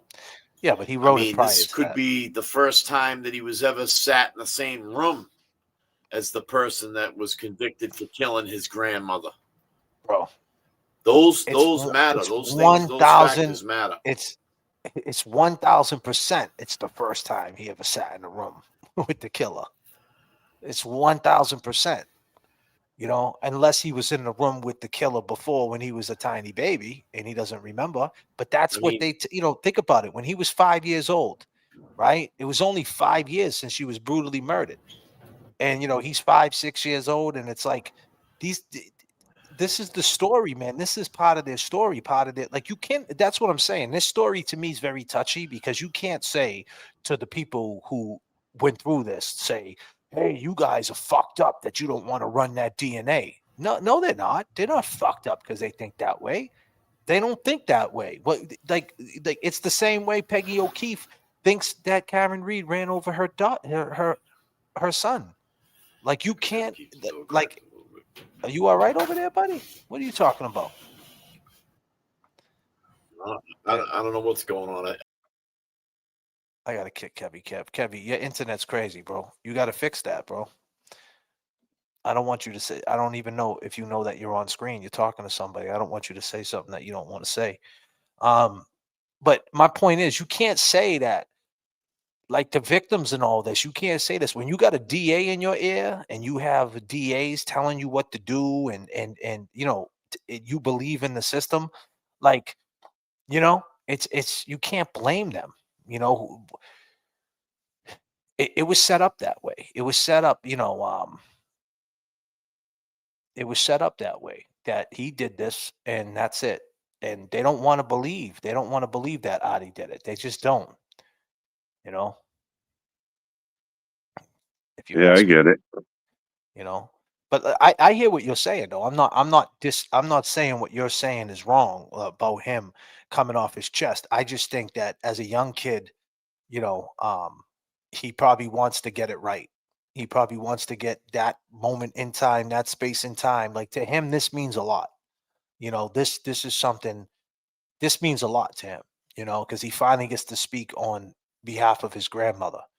But that's the reason why it's reaching out to him and saying, hey, I'm not telling you not to believe that Eddie did this. I'm not telling you that. But what I'm trying to tell you is this: did you know there was DNA underneath their fingernails that wasn't Eddie's? And if I told you that, can you give me an answer right now on why you wouldn't want that ran? Because we seen you with that statement. You wrote that up, and you wrote that poetically nice towards Eddie. What if you I'll wrote make that? I'll make What it if my what goal if to find him tomorrow. what if it was all wrong, my dude? You took all the time to put them words together. And this whole time, you were wrong. So there's got to be a way to talk to this kid. He might be the one, since that, he might be the one that, might say, hey, run the DNA. She loved being a first-time grandmother and was consistently taking pictures of me. For one of my grandmother's classes while in night school, she wrote an essay about motherhood and included me. She wrote that I was a wonderful little boy with the same. Another thing is too, right? You got to keep in mind, we heard after that his mother went down a bad path, right? We heard after Yeah. moms went down a bad path, which means is he had a rough upbringing. And we don't know what Big Paul was like towards his daughter. So maybe We don't know what he's been through. we don't know what he's been through. So maybe there's a vision in his mind. If his grandmother was here, he would have He never would have went had a through it. better life. He would have had a better life. And he feels that he needs to speak to that. I get it. He seems hurt, this dude. He seems like he went through a lot, this kid. Same sparkle in her eyes that my mom had. He's crying and all that. Excuse me. That my mom had when she was a little girl.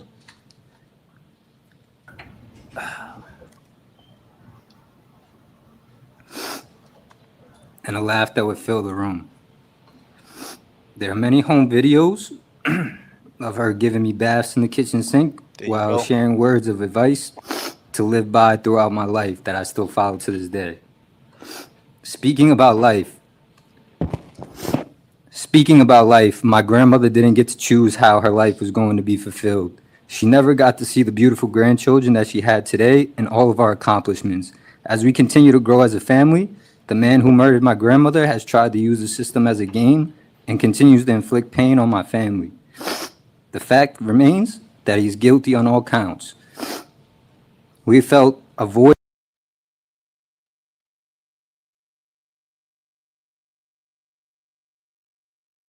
You're muted. Thank you. We have to stop you. See, Daniel Hadi. See, I have to disagree with that. Fake crying like Adi. You don't know that. You don't know that. That's his grandmother, man. How do you know that? See, that's what I'm saying. That shit, Daniel. I mean, that's your opinion. That's cool. You have a right to have your opinion in chat. So don't take that as an attack. I'm not attacking you, but I disagree with that. I think that what it comes down to is what me and Jay Brill just said. He's seen videos of his grandmother talking to him. Listen, when you get older, don't kiss the girls and make them cry. When you get older, get a job and make Nana happy. When you get older, take care of the ladies. Don't be this way. Be a gentleman. You don't know what she said in them videos. And then he has this rough paper route. Right? And growing up with this girl, Carrie Ann, who allegedly, like I said, based on what we heard, based on statements of people, right, Jay Bro, she had some mental issues. Yep. She And went that's down the been, wrong path for a little while. and word has it, she's living, let's just say, in Suffolk County, and underneath, Yep. in a rough part of town. So, I don't know. I just know that, life happens fast, and he's a young kid. She was a young mother, and she lost her mother. The dad split. They sold the house, and she was forced to, to do what she had to do, right? And so I think that this, like I said, this was tough on him. But I'll say this: you said that he keeps playing games with the system, Steve. His name's Steve, right? Stephen Hearn. Stephen Hearns. He says he keeps playing games with the system. Well, do you know that your uncle, he claims he's your uncle, said this? I went in about 4 or 5 hours after to get the kitty litter box and the kitten. That was it. And what I seen, to this day, I don't wish anyone to see what I saw. You know what your grandmother had, which is a fact? Your grandmother had a dog, Steve. Dog was named Joshua. Your grandmother had a daughter named Carrie Ann. She had 2 sons that were twins named Paul and Ryan. She had another daughter named Erin. She had a best friend named Gina, another best friend named Mary. She had a neighbor named Virginia. She was cool with Eddie across the street. She had a husband named Paul Sr., and she had a grandson named Steve. But you know what she didn't have? She didn't have a fucking cat. Did you know that? Did you know that, Steve? She didn't have a cat. And your uncle is claiming he went in the house 4 hours later to get a kitty litter on a murder scene. Steve, you watching? Let me do a roll call. And let me just say this, Kevy. Your internet, I don't know what's going on with it, but it's super trash. I'm just letting you know, right? Maybe if you go off camera, it'd be better because if you move, it's glitchy. You know what I'm saying? So maybe if you're off camera, you'll get better quality. So let's do a roll call, Steve. I go by the name of J.F.K. I go by Jay Brillon. I go by Kevy Kev. And I'll tell you this, my man. He said he went in the house 4 hours later to get a cat in a kitty litter box. Then he lied and told us that he never went in to get a cat or a kitty litter box. He lied about that. He just went in to get the dog food. And that he did that. He said that because he wanted to see how we were. And then he turns around and lies again and says, they took the cat out, they took the dog out, and I did go in, but it was the next day now. The next day he went into your grandmother's house. Janet, you talk about he plays games with the system. That Eddie O plays games with the system. No, he's playing he's not playing a game. It's called legal shit. It's called the law. And all he's doing is fighting for his rights. He's being accused of something. He got convicted for something. And you having a right to an appeal. And that's what he's doing. But as it unravels 30 years later, Steve, your uncle is lying about going in the house the night of the next day. First, he said he went in, he got a cat in a kitty litter. Then he says, I never went in. I did go in, but I got the dog food. Then he says, I lied again. I didn't get dog food. I went in, the cat and the dog got taken out, and I went in the next day on a murder scene, and I went in to get the kitty litter box. Then I asked him, who told you to go in and get a kitty litter box? He said, nobody. So I said, well, where are you going to take the kitty litter box? He said, oh, I dropped it off where the family was gathering. So if no one told you to get a kitty litter box, why would you just show up to where the family was gathering mourning of what happened to your grandmother and drop off a kitty litter box? And in trial, did you know, Steve, in trial, there was a huge area of inquiry that Margot Nash, a woman, a lawyer, fabulous, a lawyer, a great lawyer. She reminds me of my girl Nan. Nan's in the chat. Nan Gallagher.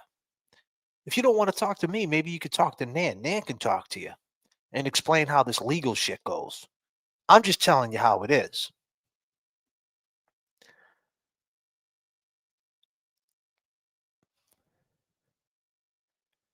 And big area of inquiry. the medical examiner wanted to know about the cat hair that was on your grandmother. Your grandmother, when she passed away, there was cat hair on her, and there was DNA underneath her fingertips that they ran to a guy named Eddie O'Brien. He was 15. You were 2 years old. 15 months old. He was 15. You guys are not that far apart. He's 45. You're 30. It doesn't really. You guys are not that far apart now, are you? When you really think about it, when he turns 50, you're 40. What's the difference? What's the fucking difference? Right? When he's 55, you're 40, whatever it is, like whatever. It's not even, you guys are catching up to each other real fast. You guys were both young. He was young. So he was 15. Did you know he took a truth serum test at 15 years old? Did you know that in DYS? They whacked him out. Did you ever do a Xanax, Clozapine, Valium? Did you ever drink St. Ives, Deuce? You ever drink that special St. Ives brew? Did you ever drink Boone's, that old school wine? How about Cisco, Mad Dog 2020? Do you know anything about that? Well, the point is, he was whacked the fuck out. And when they asked him, did you hurt Janet Downey? You know what he said? He said no. At 15, 2 months later after this happens. You know, in 30 years, there wasn't one person, one DYS kid, not one person in jail to say that I was with Eddie and he told me he did it. Not one person on the yard that was bunked up with him, that hung out with him, caught that weirdo shit that allegedly he was doing. Because he was a weirdo, right, Steve? He plays games. He's a fucking lunatic. That's what he is. He should be in an asylum. Because if he did that to your grandmother, he's a fucking lunatic. Straight up. No other way to look at it. He's mental. He's cooked up. He's all done. He's checked out. Do you know in 30 years that never happened? Never one time he pulled out a blade on anybody. He never showed his weirdness. No one ever says that about him. Not one fucking time in 30 years, my dude. But do you know that your uncle pulled out a knife on your aunt? You know your Aunt Carol? You like Auntie Carol? I haven't met her. How is she? She's probably something like Janet, right? Do you know 10 years later after this went down, 10 years later in 05, you were just a baby, man. You were 5 years old. You're a little baby. A little baby. Oh, I don't care. I'm not a little baby. You was a cute little baby. Beautiful. Oh, wow. Beautiful kid. Beautiful little baby boy. Did you like Hot Wheels? Knight Rider? What you like back then? Did they show you the Dukes of Hazzard? Yeehaw! Did you like that? What type of cars do you like? Trans Am, Mustangs, Broncos? What do you like? What type of donuts do you like, Stevie? But here's the thing. Adi put a knife to your aunt's throat 10 years later. They divorced. He put a knife, a blade. Now, even if he didn't kill your Aunt Janet, why the fuck would he put a knife to her throat knowing that her sister died from that? And do you know that he says that he went there the next day to the murder scene? No one told him to go there. He went there to check on the investigation. 24, not even 24 hours after it happened. It happened that night at 10 o'clock. So if he went there the next day, it wasn't even 24 hours later. Steve, wasn't even 24 hours later. What the fuck is he? What is he, a cop, a special police officer? What's he doing there? No one told him to do that. And did you know he never told Riley or any of these people that he did that? Did you know that? So you say Eddie O'Brien's playing games. No. What I show you? Turbulence in the chat. Turbulence in the chat. Keeps the brain rocking. He wasn't playing games. He just wants to ride a bike, Stevie. He wants to go to Europe. Did you know that, Steve?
breaking news. We need to interrupt your current broadcast. The New England Patriots are 11-2. I can't feel my toes. I'll take the dub.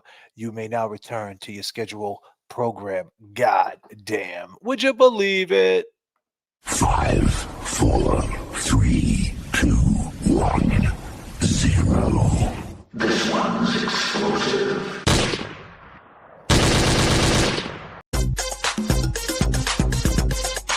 Let's go, Patriots. Let's go, people. You already know. We're right back in it.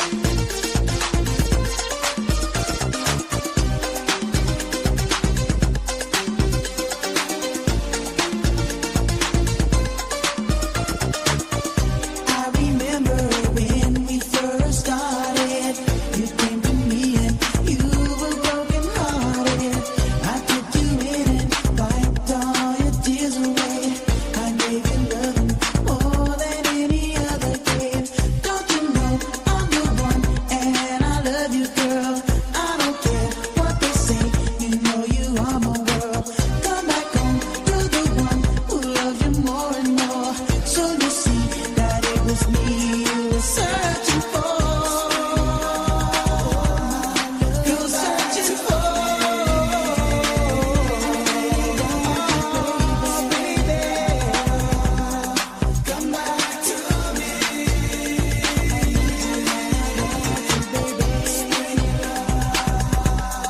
Come back to me.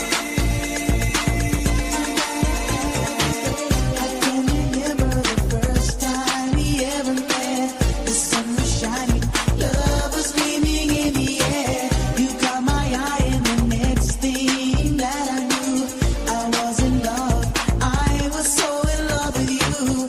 We were so close for a season of my life. I wanted so much to have you for my wife, but something changed. The season came to an end. I had to leave you, and that's where my heartache began. Heartache Come back to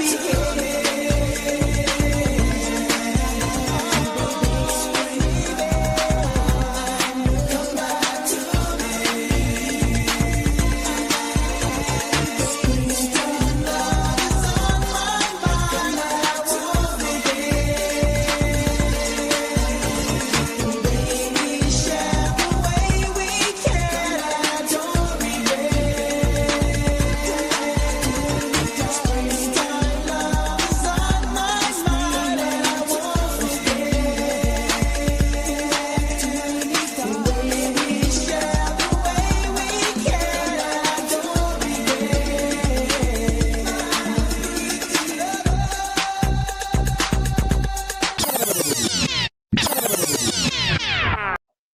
Let's go, God damn. Patriots. Let's go, Patriots. You know what's crazy? I'll tell you this, right? When we asked for Stevie's Facebook, right? I got about 9 inboxes from 9 different girls, and I'm not going to say their names, but you ladies know who you are, and they all found Stevie's Facebook. Let me tell you something. You people are fucking wild, man. God damn. Y'all are wild, man. So I had to play Stevie B for Stevie. God damn. Oh, man, we got some more turbulence. Patriots are back, baby. It looks like we going to the Super Bowl, right? Static selector. Yeah. God damn. Boston.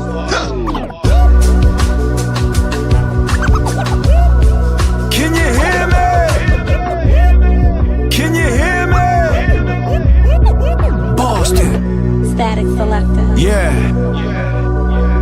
Boston.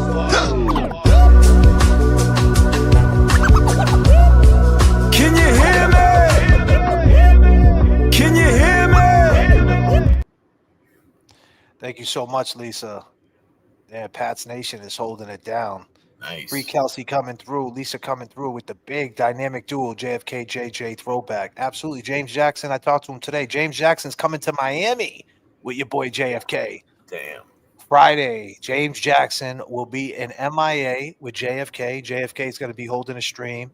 You guys stay Stay posted. I'll be posting the stream. Probably on this. We'll be double streaming on my other page, my other hip hop page. It's gonna be hip hop orientated. So if you like hip hop and you like Bun B, you like West Side Gun, and you like rap shit behind the scenes of how it's all made, and you like that side of JFK, then you'll have fun watching it. I'll be working that side of things because I'm a fake rapper, but I'm going to South Beach, going to chill with the big dogs for Art Basel. You know how we do it. Yippee! Nice. But you know how we do it. So James Jackson got his ticket, so that's dope. I'm happy for James. James is mad excited. James, the first thing he said was, "I gotta go shopping." I said, "Yo, bro, we going for 2 days, man." James Jackson's gonna have a fight. He's gonna bring a he's gonna what do you call it, man? Check in a bag and shit, knowing that motherfucker. You know what I'm saying? More than one bag.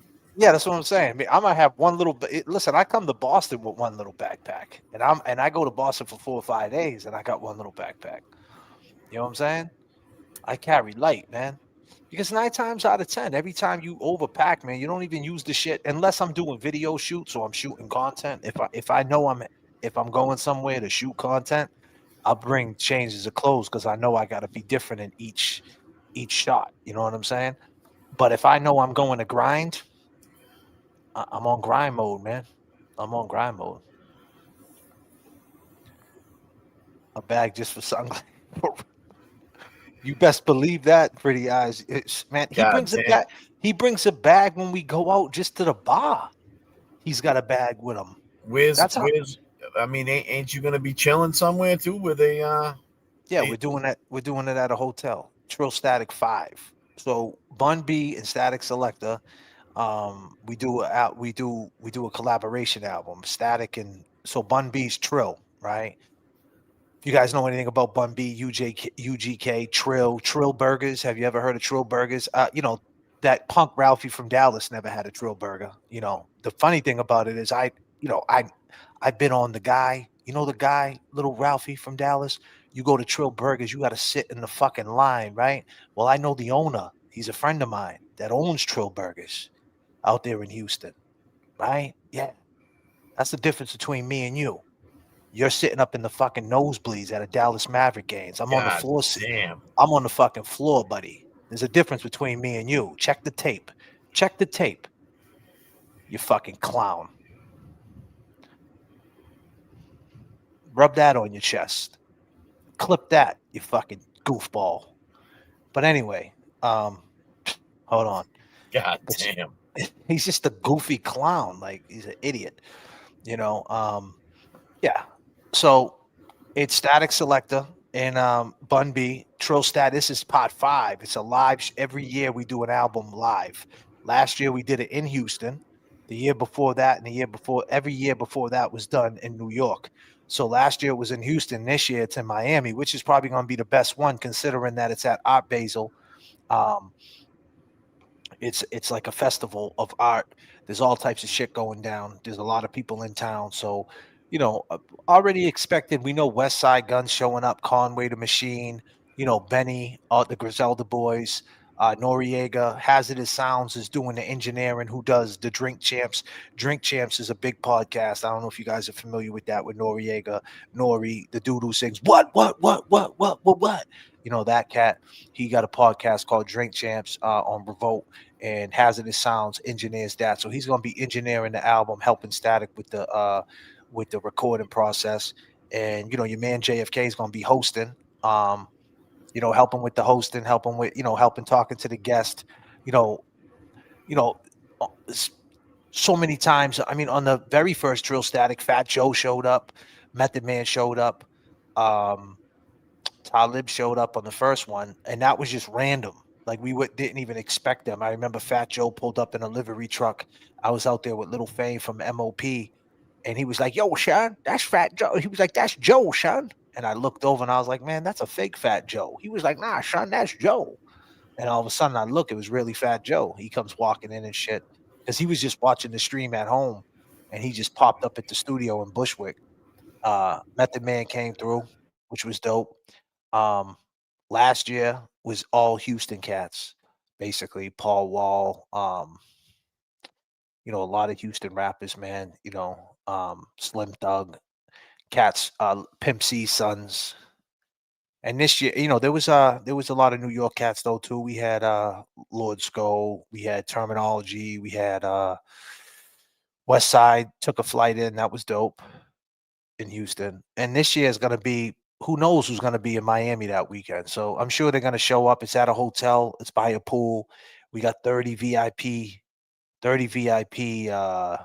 tickets. People can sit that are like invited to watch it. You know what I mean? So, and it's hosted by Trill Burgers. So Trill Burgers will be there. We bring the chefs out. So we take a part of the hotel like we did it. We did it at Sweet Chick before. In I New seen York. that video. Yeah. Yeah. So Sweet Chick is Nas and this cat named Peter. They own this chicken and waffle joint called Sweet Chick. There's one in Lower East Side, and there's one in Brooklyn, and there's one in Vegas.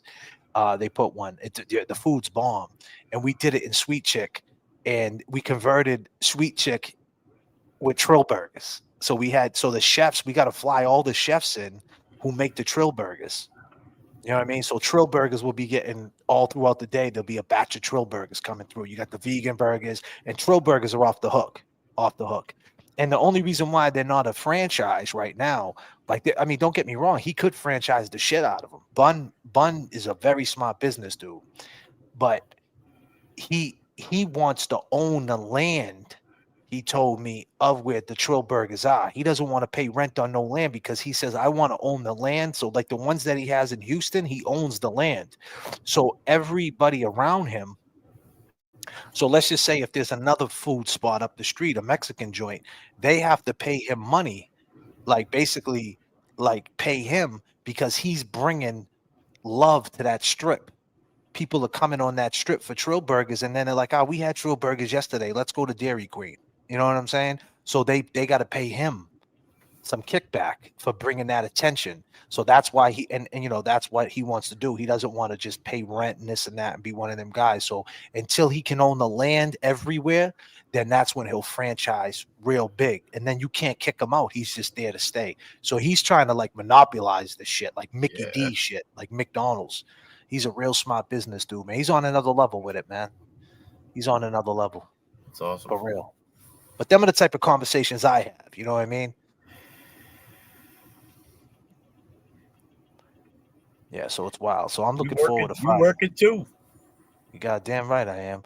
E-Pags, don't forget Boston's finest, the only one and only J.F.K. Yeah, absolutely. I'll be on that. I'll be on the album somewhere on it. I've been on every single one of them.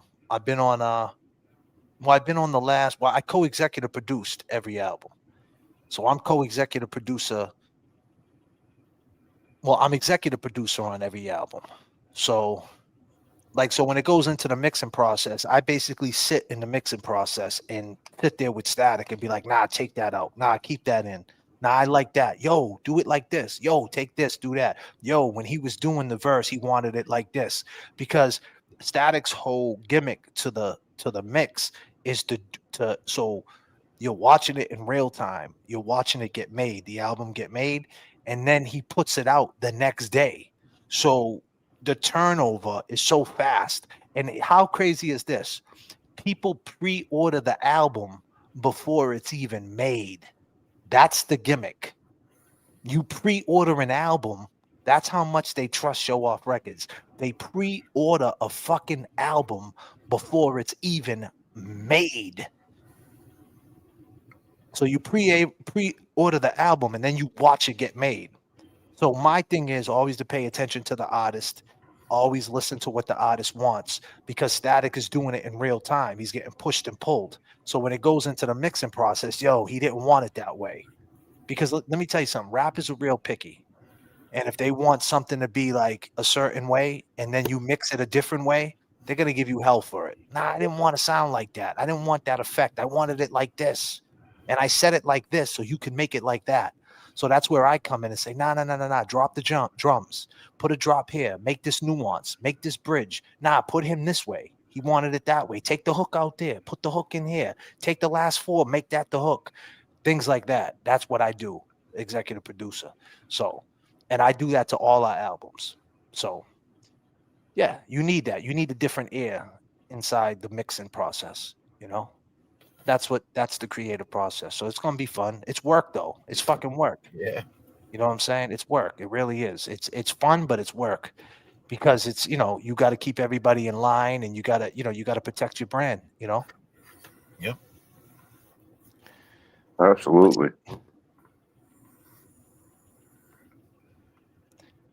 Yeah, man. Absolutely, for sure. What else we got going on here? I can't believe the Patriots won. Jay Brilliant, did you reach out to Janet's best friend, Jean McCleary? I think that's her name. Janet would talk to her about everything, including Adi. You want to speak to that?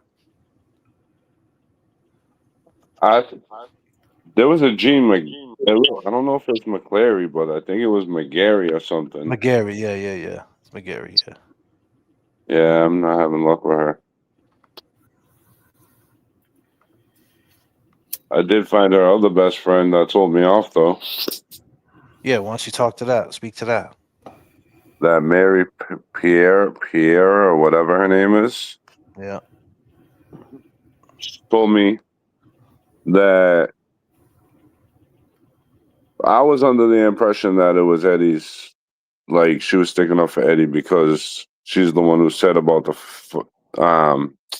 Janet scared of Eddie and that 5 cab is surrounding her incident. So, you know, I talked to her and she told me pretty much, why am I even calling her? Eddie's guilty. She'll never watch our show. She'll never come on our show. I'm wasting my time. And hung up on me. Let's hear what he has to say, man. Boyd for the last 29 years, at every birthday, every holiday, every event without her. Yet he gets to visit his family, share hugs, take pictures, go on Facebook. Out of account. I would never know what it feels like to hug my grandmother. The pictures with her stopped even before I was 2 years old. And that's because of the horrific actions on that night. Close to 1,700 people have signed our petition to keep him behind bars. These citizens of Somerville, Boston, Cambridge, all throughout Massachusetts know the monster that this man really is and how sweet of a woman my grandmother was. He still has yet to admit to the crime, brutally stabbing my grandmother 98 times while she fought back the whole entire time. And not because he's innocent, it's because he's a psychopath. Damn. Unfortunately, he's eligible for parole, but we will continue to stay united and will be heard on this matter no matter how many hearings we need to appear. My grandmother would have done the same thing for anyone that's in this room today. In a premeditated act, he took my grandmother's life in a horrific way possible. I know his family is here to defend him and do everything they can to get him released. I expect that. But the man is ruthless murderer and will do it again if let out. That's exactly why we have a full army of supporters, just as he stated before, to keep this going. I mean, we're just getting started. We had enough people that wanted to come to, and we couldn't allow it because of the cap. So we have plenty of people that are here to support us as well. And we will not stop until justice is served at every proceeding. So I appreciate you taking the time to hear us out, and we're just getting started. I can appreciate that. And you know what, my man? That's awesome that you're just getting started, because that's kind of funny that you say that, right? That's funny that you say that you're just getting started. 5, 4, 3, 2, 1, 0. This one's explosive.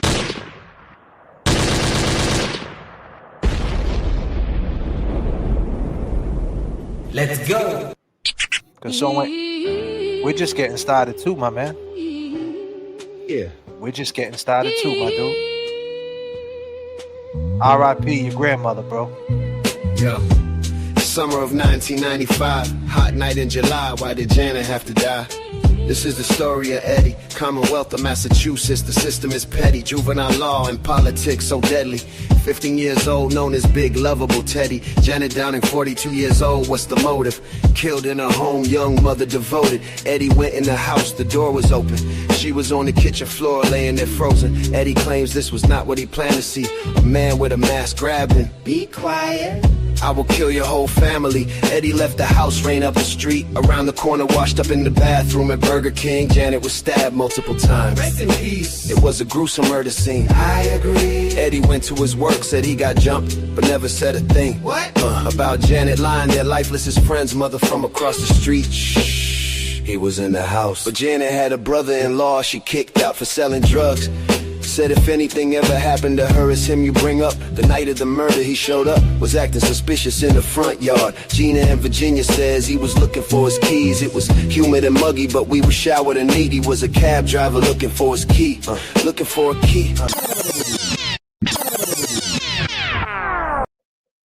Looking for a key. Did you know that, Steve? Did you know he was looking for a key the night of your mother's murder? What do you feel about that, man? Did you know that?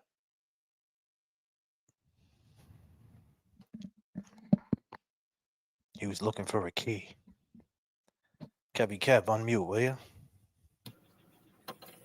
Yeah. He was looking for his key. Stevie says he's just getting started. He said that he had a bunch of people with him. They were ready to go. Yeah, he said something about the cap in the courtroom. I just did that. You know, I wonder if. What did you just do? Why don't you tell the people? It's okay. I just messaged him to see if he wants to come talk to us. He said he's just getting started. Why not start together, right? Absolutely. You want to get the Teamwork word out? makes the dream work. Maybe he knows something we don't know. And maybe we know stuff he don't know. Bingo. Stevie, we just messaged you, buddy. And let's do a roll call real quick. I go by the name of J.F.K. I go by the name Jay Brillon. And I go by Kevy Kev. And you're just getting started. What do you feel about that, Jay Brillon? Break it down, Jay Brill. We've been started. We're not going to stop until we get to the truth. Bottom line. He said they're just starting. Mm-hmm. But what are they starting? Because we ain't hearing from them. They are not saying nothing about nothing. So what are they starting? Well, I think that was like, I felt like he had he had that platform to speak, and he just went all in, right? Yeah. He just wanted to know that, the repercussions of his support will be there.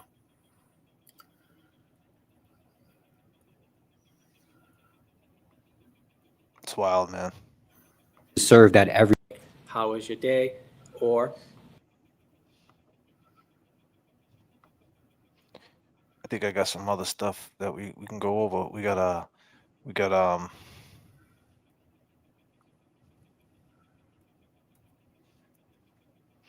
I mean, what an interrogation they had. Correct. And 2 weeks. And they had him up there for a minute. Yeah, probably 8 hours? Yeah, that whole thing was 8 hours. Vulnerable kinds of. So you would have no problem if you were sitting up here releasing some.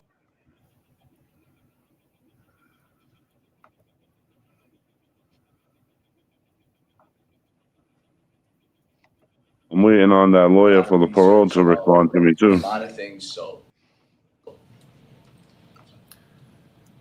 I mean, that's going down the rabbit hole again because the evidence presented in front of you is not even correct to make an opinion. If somebody, I can't answer that question.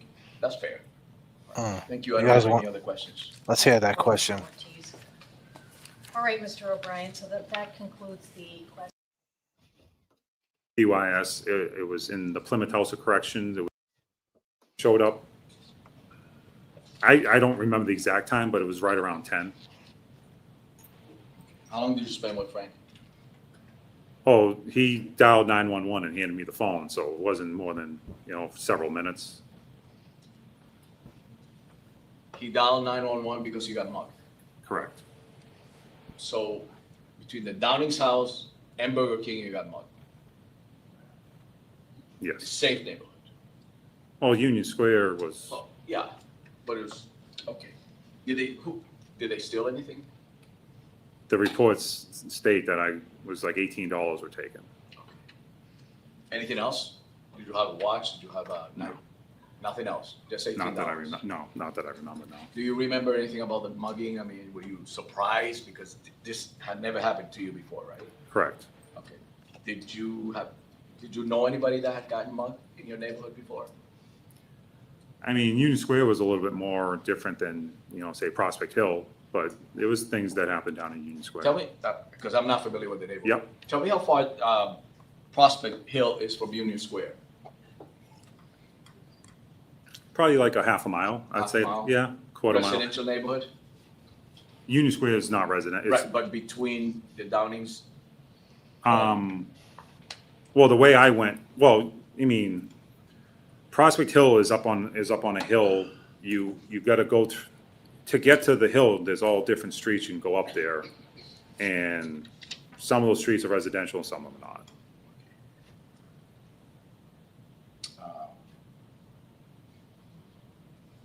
So you get mugged, you walk to Burger King, and then you go meet Frank. What did you tell Frank happened?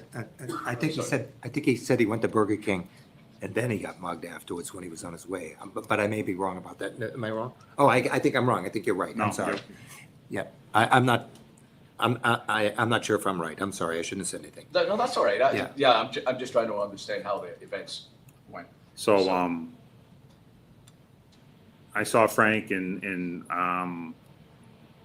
more what I remember is the reports that I read today than my actual memory. And it was just more, I guess he said, "Oh, it looks like you ate a bad pizza," or I figured exactly what he said.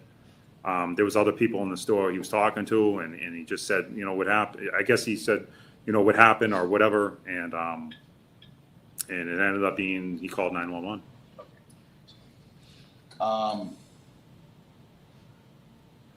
When you got mugged, were you hit?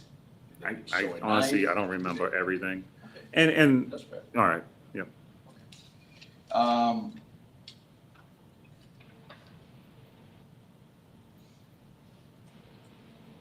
So you go on and get charged with a crime, and you were at DYS. Tell me about DYS. You were 15 when you first went to DYS, right? That's correct. Tell me about that. It was definitely a learning experience. It wasn't like a regular DYS. It was in the Plymouth House of Corrections. It was its own secure unit. Unit, right? Yes. And I was in a single cell. It was just, I don't remember a lot those first days, tell you the truth. I remember meeting, the teachers made us go right into school, like within a few days of being there. I remember going to school. I remember meeting a few guys. But those first days are kind of blurry, honestly, to tell you the truth, but I remember a little bit. A couple of more questions or comments. You said, people were not willing to talk, right? What do you mean? For the trial. Okay, yep. Do you have any idea why? Were they afraid? Were they threatened? Were they... it's just your opinion. You don't have to answer. I'm just curious. I mean, I have no problem giving my opinion on that. The narrative that was given back then, that was created by the district attorney, is it's definitely not correct, and a lot of people supported that theory with fabricated lies. And it's hard for some people to say, yes, I misstated. I didn't mean to say that. Or I was asked to lie. It takes a lot for someone to come forward and say that. One person did already. We've already found out some information. We know a lot about what happened back then. And I just hope more people would come forward. So the people you're talking about were your friends, right? Not only that, other people too. You ever wonder why they would lie, or if they were lying, change the story, or? My best guess is this: back then, it was lines were drawn in the sand in that neighborhood. You either supported me and my family, or you supported the Downing family. And if you chose one side, I guess you just went with it. And going through Tom Riley's notes, I found a lot. And he literally wrote down narratives for people. Were you disappointed or upset that your friends basically hung you out to dry, basically? I mean, I'm not putting It's words not in so your much. mouth, but I look at it this way. You know, back then, yes. But as an adult today and looking back and reflecting, if the shoes were reversed and I had to pick a side, what would I have done? Right. Would I have just went along with everything too? Probably. Yeah. a couple of more questions really quick. The cell phone. Yes. How long did you have that cell phone for? A couple of years. A couple of years. And you Damn. were free to go into the He was internet talking to everybody. for whatever you want, right? Yep. How old were you at that time? When you had the cell phone? Oh, More or less. You don't have to be exact. I know it's it was early 30s. 30s. Now, you had been in prison for probably over 15 years around Yeah. there. Did you ever look at adult content? I would say yes, yeah. For how long? I'm just, again, you don't have to. Well, I mean, I would say yes. But you also got to realize it's a very, it's not like I have a lot of privacy at there to sit down and watch everything. It's hit or miss. But also at the same time, I was afraid to look up a lot of sites because a lot of sites give you viruses and your phone gets shut down, and so You didn't it want to was. lose that. Huh? You didn't want to lose that. And I didn't want to lose that, so I was very cautious with it.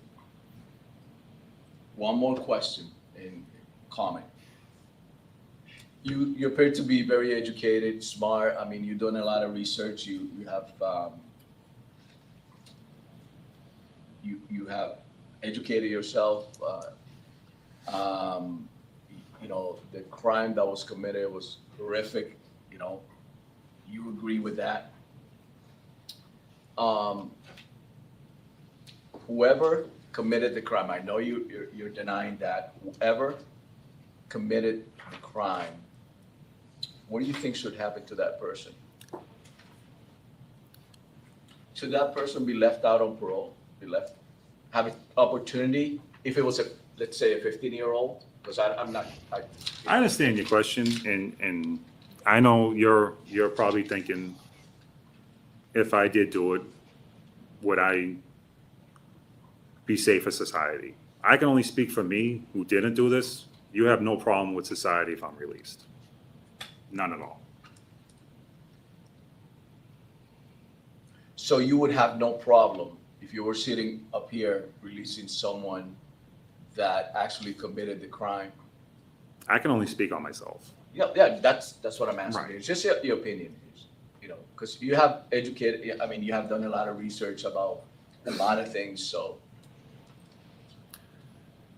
I mean, that's going down the rabbit hole again because the evidence presented in front of you is not even correct to make an opinion. If somebody, I can't answer that question. You got it. He's pissed. Thank you. I don't have any other questions. Thank you, Board Member Ortiz.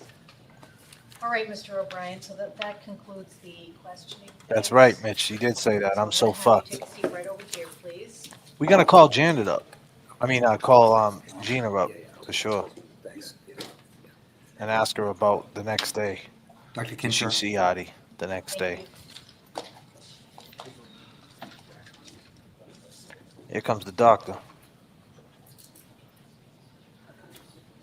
This is crazy, man, huh? This whole fucking show. Yeah, it is.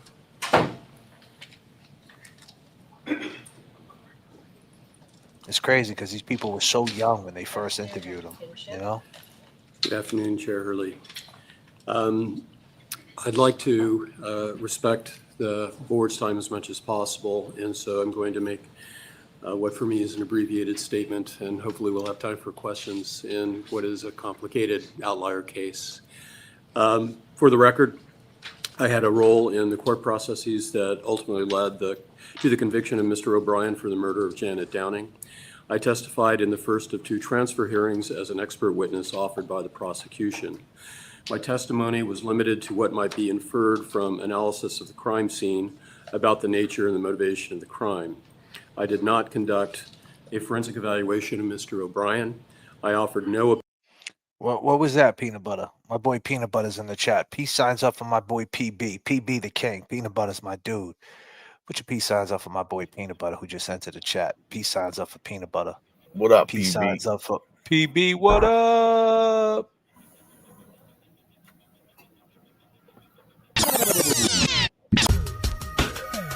Peace signs up for PB.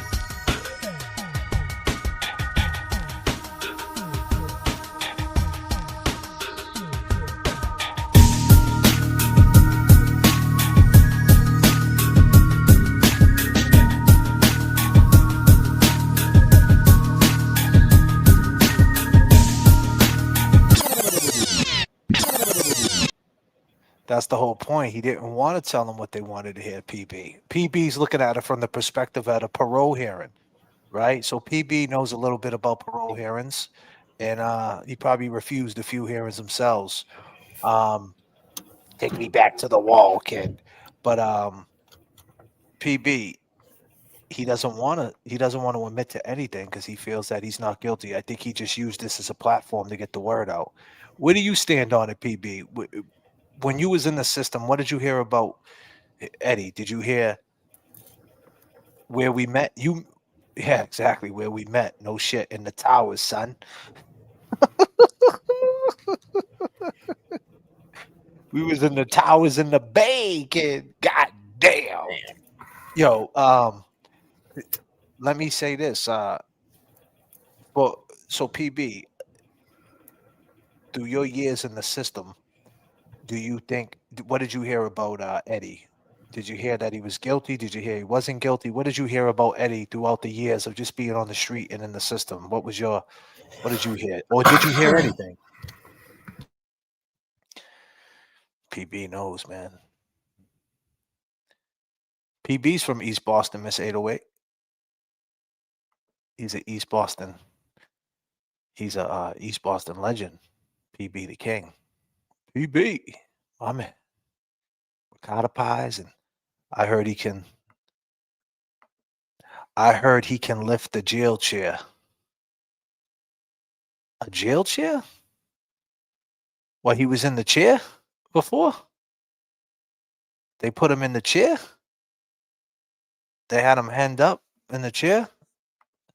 The wooden one with the blue cushion. What, like in the chair with the hands tucked in and the fucking mask on and shit? When they threw him in the chair? He was in the chair, son? Oh, fuck. That chair's no joke.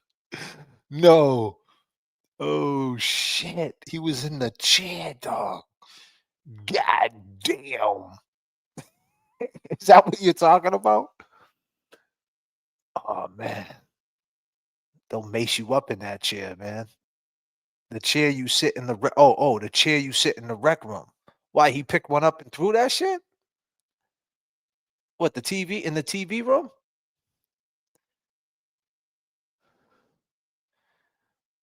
Oh, what was he do? Over his head. Oh, okay. He was just picking the shit up like the Incredible Hulk. That's a heavy ass fucking chair, bro. Them rec room chairs. That jail furniture. That's solid oak shit. What was he doing? He just picked it up and decided to throw it at someone's face, or he just was having fun, fucking working out? Heard he was a beast. There we go.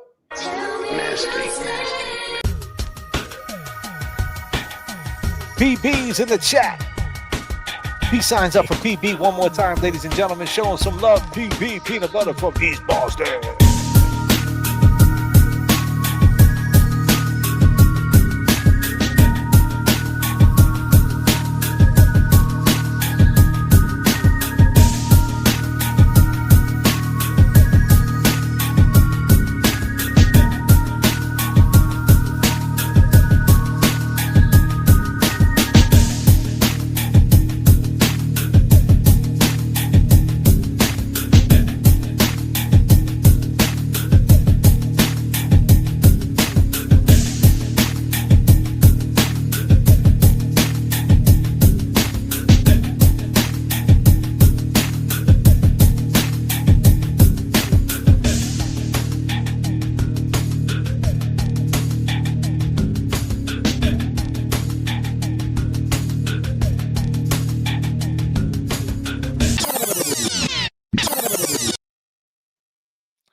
My man PB's a good dude, man. PB's a great kid. No opinion regarding him as an individual, nor his amenability to rehabilitation were he to be retained in the juvenile court rather than transferred for trial as an adult. There are two important aspects to keep in mind. You're already aware of them, but I think it's important for me to mention them so you know that I was aware of them in conducting my evaluation of him most recently.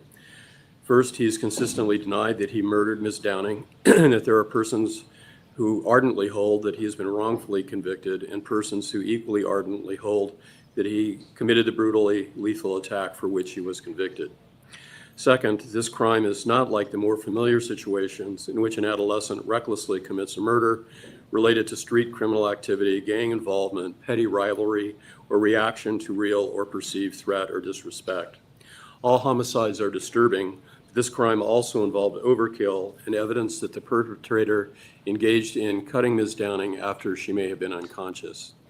The familiar drivers of a trajectory that results in a homicide by an adolescent, such as substance misuse, other criminal activity and court involvement, family violence or other dysfunction, seriously delinquent companions and the like, are not apparent in this case. This is not the only case where familiar drivers are absent. However, it does suggest that our ordinary frameworks may be insufficient for understanding what could give rise to this kind of homicide and the subsequent trajectory of Mr. O'Brien as the person convicted in 1997 for that homicide over his years of incarceration. So in brief, my report discusses some of the usual frameworks that we point to in looking at adolescent homicides. First is the age crime curve, where we see sort of a normative desistance from all kinds of misconduct, including criminal misconduct, as people enter their early 20s. We know that this self-desistance, this age crime curve, applies even to adolescents who have committed quite heinous crimes in their adolescence and is not clearly related or related at all, perhaps, to their ultimate capacities for rehabilitation over the lifetime. We understand this age crime curve and the desistance and remaining capacities for rehabilitation to really be a function of two things. One is neurological maturation, and the second is social maturation.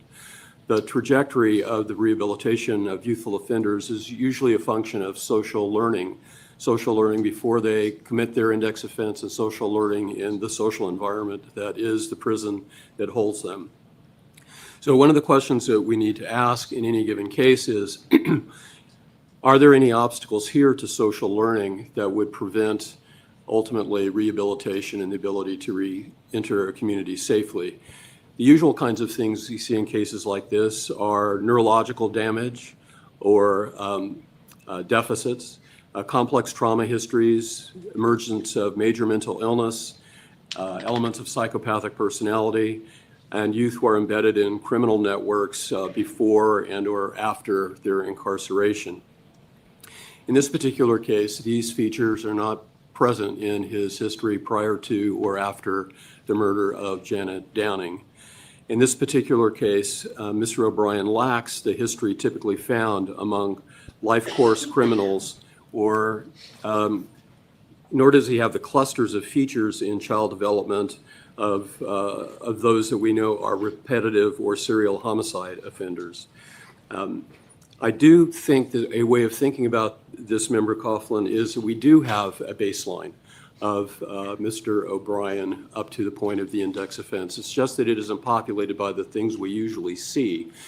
But it does mean that that's the baseline that we're working with. In this particular case, it's not the presence of neurological deficits or criminal companions and the like. It's the absence of them, which is part of what makes this case such a puzzling one. He also lacks the familiar obstacles to social learning that would allow him to grow and change towards rehabilitation since his detention and subsequent incarceration. In this particular case, he has had a relatively minimal disciplinary history, 7 tickets in 29 years, etc. He continues to maintain significant family and community support. He has demonstrated significant educational attainment, extensive rehabilitative programming, positive work and housing reports over the course of 29 years, and demonstrated track record of developing positive leadership roles. If we had seen the other kinds of things that we ordinarily see in histories, we would consider these to be markers of successful rehabilitation. We would feel optimistic about somebody who had committed a serious crime and then over the course of 29 years showed up in front of this board with this kind of history. I think part of what is a puzzle here and a challenge is denial. And why does it pose a challenge for us? I think it poses a challenge for us because it precludes an individualized assessment of the drivers towards a crime that we ordinarily see. And we like to see those because we like to know that whatever has been done by rehabilitation has been tethered to the drivers in a way that minimizes them. Here, unfortunately, we don't have clear drivers, either by history or by what we can learn from Mr. O'Brien himself. But it's complicated further by the fact that denials or admissions alone don't add much to analysis of risk or even to the analysis of success of rehabilitation. In some sense, whether somebody admits or denies the crime, the questions really boil down to how many infractions have they had during the course of incarceration? Have they had stable work and housing histories? Have they attained education and vocational skills? The sorts of things we'd ordinarily see. So when I approached this case, I thought it better, in the absence of that kind of individualized tethering of risk to event, to really try and track the record of Mr. O'Brien before and after the commission of the murder in 1995, and think about what are the things I would hope to monitor should he be out on release.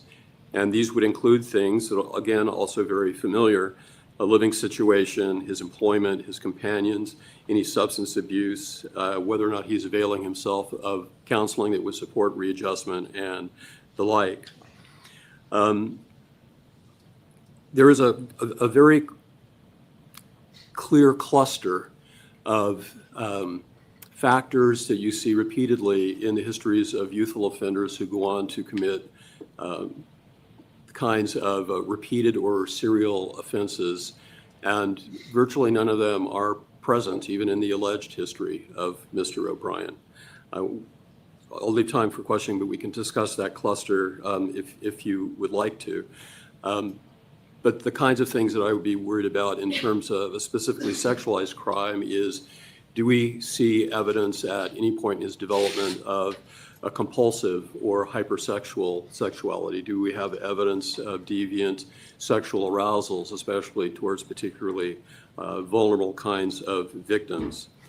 The truth of the matter is that even if we were to score him on some of the actuarial tools for sexual offenders, he would come out relatively low because of the lack of repetition, the nature of the victim, and the like. That still leaves us understandably unsettling.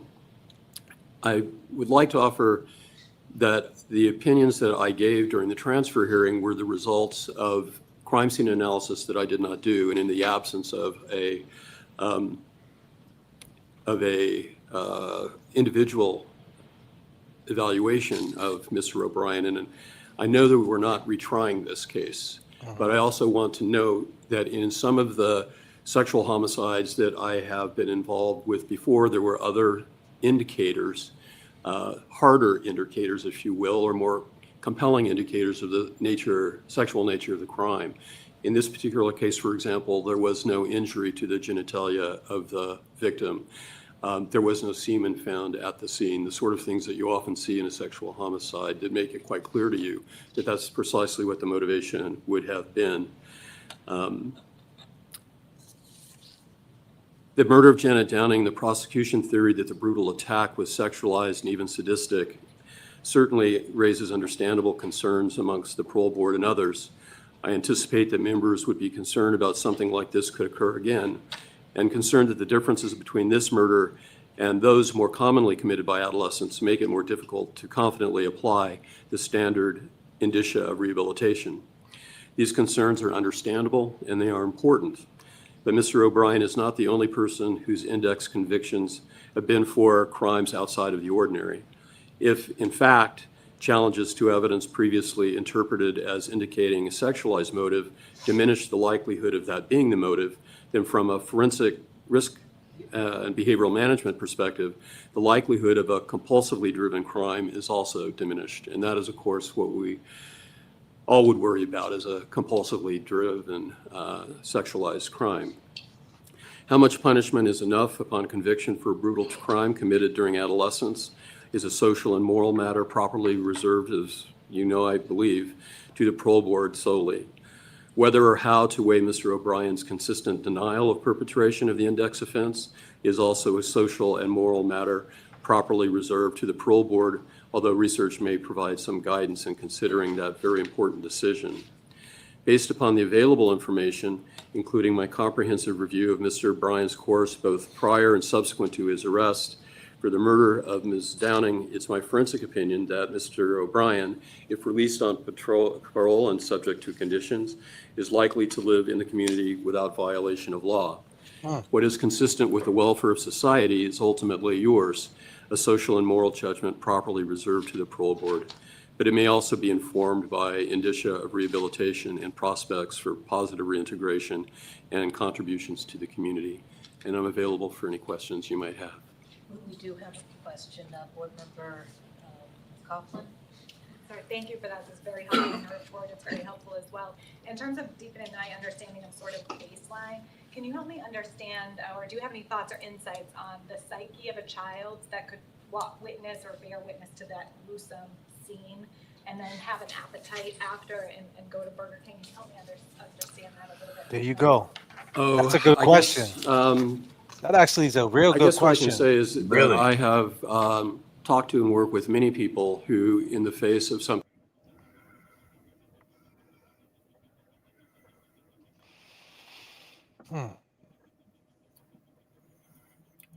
You know, this doctor. That's a good question, though.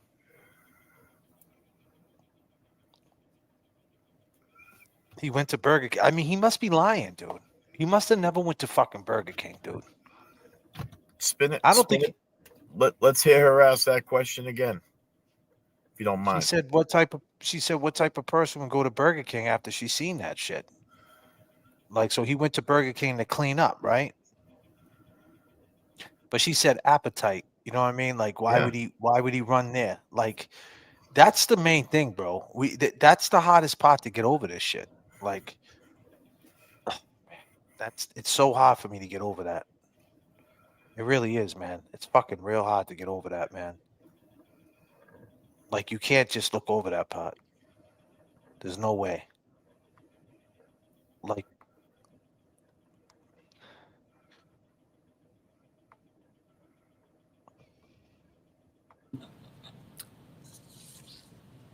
the murder of Janet Downing, the prosecution theory that the brutal attack was sexualized and even sadistic certainly raises understanding. It's very helpful as well. In terms of deepening my understanding of sort of baseline, can you help me understand, or do you have any thoughts or insights on the psyche of a child that could witness or bear witness to that gruesome scene and then have an appetite after and go to Burger King? Can you help me understand that a little bit more? Oh, I guess what I can say is that I have talked to and worked with many people who, in the face of something that is almost literally beyond their imaginations, they do the most extraordinary things. And sometimes they completely fall apart. They decompensate. They melt down. They look, sometimes very post-traumatic, sometimes even quasi-psychotic. Other times people just simply shut down. They numb for a while they're processing this. I'm recalling a number of the transfer hearings where I was a witness in the past. And sometimes the young people were described as having no capacities for guilt or remorse or victim empathy because of the ways that they had responded, often as the perpetrators, sometimes the witness of an extremely violent crime. And I can understand why my colleagues and I often thought that. We didn't understand at the time. But hold on a second. You got to keep in mind, I hear everybody saying that he didn't go there to eat a Whopper, but there was a report, right? The report you always talk about, Kevy Kev. At 2 a.m, he talked to someone, and what did he say? He said something about the burger, right? What did he say? He said that it upsets his stomach. But he said it was like the line was long or something, right? Yeah, he said it was overcrowded and yeah. You don't remember what he said? No. Goddamn, Kevy Kev. You're fired. Damn, Kevy Kev, that was your shit. That was you had me up for days talking about that. Now he forgot. You caught me off guard. So you said he went to Burger King and he was gonna order food, but he said what didn't make sense to you was he said the line was long, but then he said Burger King upsetted his stomach. Upsetted his stomach. Yep. But the line was long. Exactly. And we kind of bounced that back. He made that statement. Exactly. So when they say he was hungry to go there, he did make that statement. He did say that he went to Burger King to get food, and he didn't go get it because the line was long, and he left. Yep. So it's not he went there to wash his face and all that. Nah, he did say that there is a report with him saying, and someone find that piece of report. Jay Brill, did you see that report at 2 a.m.? No, I didn't. Yeah, it's at 2 a.m. Kevin Kev was the one who found that one. Yeah, Kevin Kev was all over that, man. God For 48 hours, he hit me up with that. He's like, JFK, I don't understand. He said he went to Burger King, but he said the line was long, but he said Burger King upset his stomach. So why did he sit in the line or something along? It was just a contradiction. No, he said, why would he tell his father that he was going to Burger King if the food upset his stomach? Bingo. That's what it was. Bingo. Thank you, Kevy Kev. You cleared that up. Thanks, brother. Yep. That if you're not prepared for a high exposure to extraordinary violence, even perpetrators have defensive reactions to that until they learn to desensitize and dehumanize their victims. And I don't know what happened to many of the people who were transferred. In that day, it was hard to track people who went into the DOC. But what I can tell you is that almost without exception, the young people who were described as lacking capacities for empathy, remorse, at the time of their transfer hearings, based upon their reaction in the days or weeks after the transfer hearing, almost all of them were at DYS on suicide watch. Because the numbing had worn off and the magnitude of what they had done and the impact on the lives, their life, the life of the victim, of the person they often knew, the victim's family, had worn off. And we had to work to keep them alive. Chair, yes, Dr. Bonner. As you know, to complicate all of this further, is he was only 15. So we may not have seen a pattern of similar offenses because he was apprehended when he was 15 years old. Well, in his particular case, I mean, one of the factors you often see in the cluster, the people we worry most about, is that they have had repeated exposures, often to very severe intimate partner violence or repeated acts of very violent community events. In his particular case, he had less preparation, if you will, for what he would have observed if he were in on the scene. Even less preparation for that kind of reaction if he was in fact the perpetrator. So I'm not actually speaking to the reaction, but more to Mr. Coleman's point. For a 15-year-old, even if we minimize the sexual sadistic part of this offense, it's horrific enough. And in your experience, for a 15-year-old to be capable of committing these offenses, as we sort of all discussed at that period of time of transfer hearings, the expectation would be significant therapeutic intervention. Yes, significant therapeutic intervention, and almost without exception, guidance as to what that significant therapeutic intervention would have to consist of would be reflected in the history that the young person brought us on the day that they committed the offense of record. Okay. And I mean, this is an unusual profile, I think, because we're now to sort of rely on neurological maturation and social maturation as being sufficient for him to now have been deemed, according to the actuarial assessments, as lower risk. Do you find that unusual, that he could presumably go from this crime to these risk assessments with relatively little, I think, therapeutic intervention? Given that he arrived at the day of the index offense with what appears to have been a loving, intact family, secure attachments, the ability to adequately socially navigate his world, to avoid fairly common adolescent trouble and so forth, he would obviously, in my view, require some understanding and some work on what led him to this horrific but uncharacteristic act.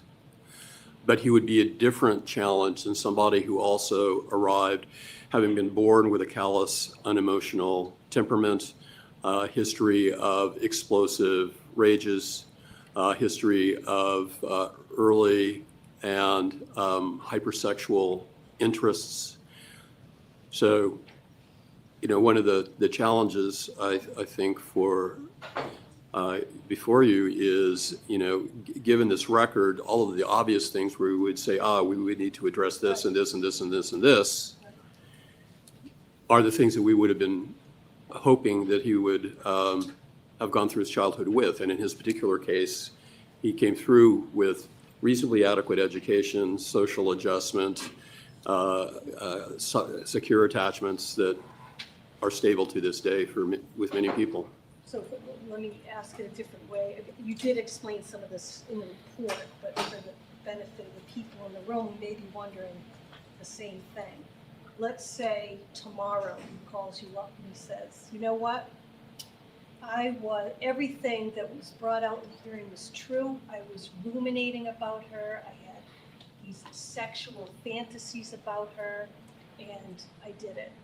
Would it change your risk analysis for him? If you were telling me that he was currently have them, absolutely, certainly I would. It would change my risk analysis. And I've come through the records in as great a detail as I can, and I just don't see the kind of compulsive sexuality, for example, that you see amongst people who either will eventually end up or are already at the mass treatment center.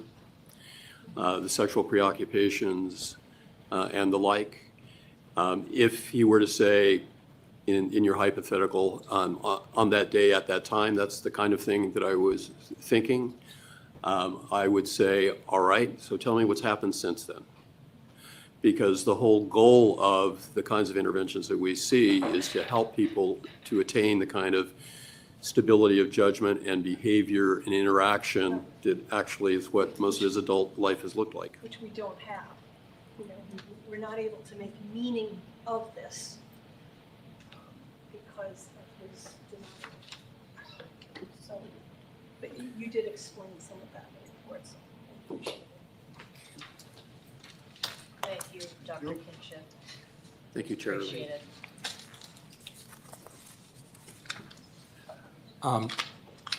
Lauren Harnington, she drafted the sort of alternative release plans. I don't know if you have questions or, why don't you just, do you have something to say? I can be very brief. We created 3 solid plans for Mr. O'Brien, one in the Springfield region where his sister resides, one in the larger Boston area. There's 2 long-term residential programs where we've applied to. Also, his parents live not necessarily close, but definitely within driving distance, and also in the Vermont area where he could go to another long-term residential program. Clearly, he has strong family support who's committed to seeing him successful. And I am willing to remain involved to do whatever I can to fill in any gaps. You have the report in front of you, but there's just a plentiful of services and supports that would exist for him should he be released to one of the 3 regions, upon your decision. Good. We do have the report and we do appreciate it. Thank you. Thank you. Mr. Soler? No, excuse me. Thank you, Ms. Manda. Representative Eiderhoven, I hope I pronounced that correctly. April, Adi just wanted his kiddies. If Eddie wanted a chance, he could have said guilty for parole, but he did not. He's innocent. Good Real afternoon. talk.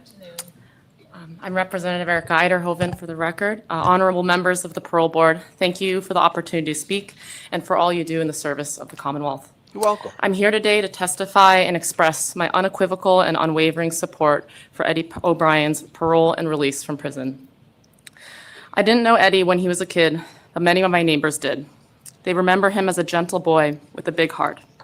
He was actively involved in Somerville's Recreation Parks program and spent time after school at the parks and playground teaching younger kids how to play sports. That is the same Eddie I know as an adult. No matter where Eddie is, he's a community builder and leader.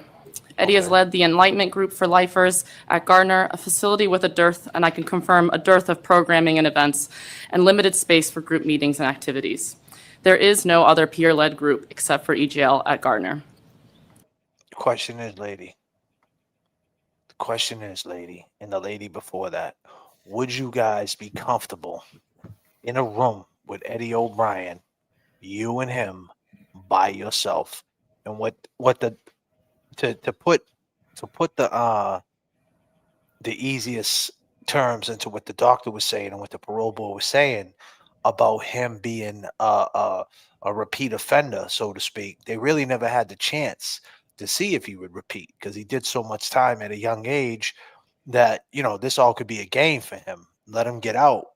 Imagine he gets out and he fucking does it again. Fools everybody. One of these people, I love Eddie, fucking turns around, gets a knife right off her fucking nose.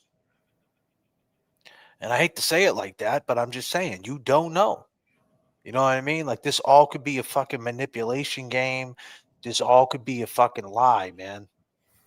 And that's how the parole board's looking at it. Without inserting Adi, without throwing that third-party culprit in it, at the parole, speaking on the behalf of the parole and speaking on these people, it's crazy, like, at this parole hearing, because, like, the doctor's saying that based on everything he's did in the last 30 years, 29 years, it would say that he's a good client for parole on paper. But they can't say that he wouldn't be a sexual deviant if he got released and then had access to everything we have access to. That's right. Like the dude tuberculosis. He's a fucking deviant. Yeah. Imagine he had access to what fucking tuberculosis has. If he had that in him, You know what I'm saying? I mean, he might not have it in him. I don't know. That might not be him. But that's the reason why they're saying you really can't make an assessment on him because he's been down and been taken away from that. And then in that 2 years when he had the phone, he was looking that shit up. And I'm just speaking on the behalf of the parole. But like honestly, like that's a tough thing to overcome. Like unless I feel like I don't know if I would want parole. Like if you got out on parole and you didn't get your case flipped, right? He definitely wants to be exonerated. That's what I'm saying. Like, would you feel comfortable being on parole? Fuck no. No, but I'm saying like if you was a girl, a lady, and he was out on parole and you was next to him, you'd feel comfortable. You would think that like because you if he wasn't exonerated, he was just out on the parole, you would feel like no one would ever feel comfortable next to him. That's a big fucking dude. First and foremost. You know what I mean? That alone, that presence alone scares you. And that's a big part of the whole, I like you're speaking on the parole end of it. I don't think that Eddie wants to be paroled. He don't want to deal with. He wants them to open the fucking doors. No doubt. That's what I'm saying. But like it's crazy that they went through this whole thing and like they're trying to say,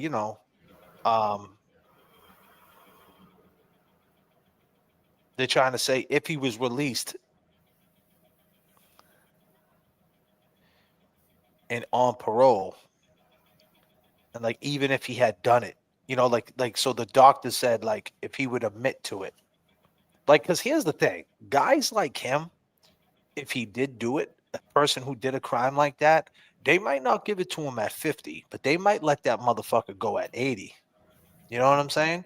He's gonna see parole every 2 to 5 years for the rest of his life if he doesn't get out.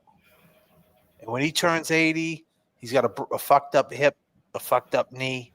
You know what I'm saying? He's right. People start dying off. The family stops coming to the parole hearings. You know what I mean? Times pass.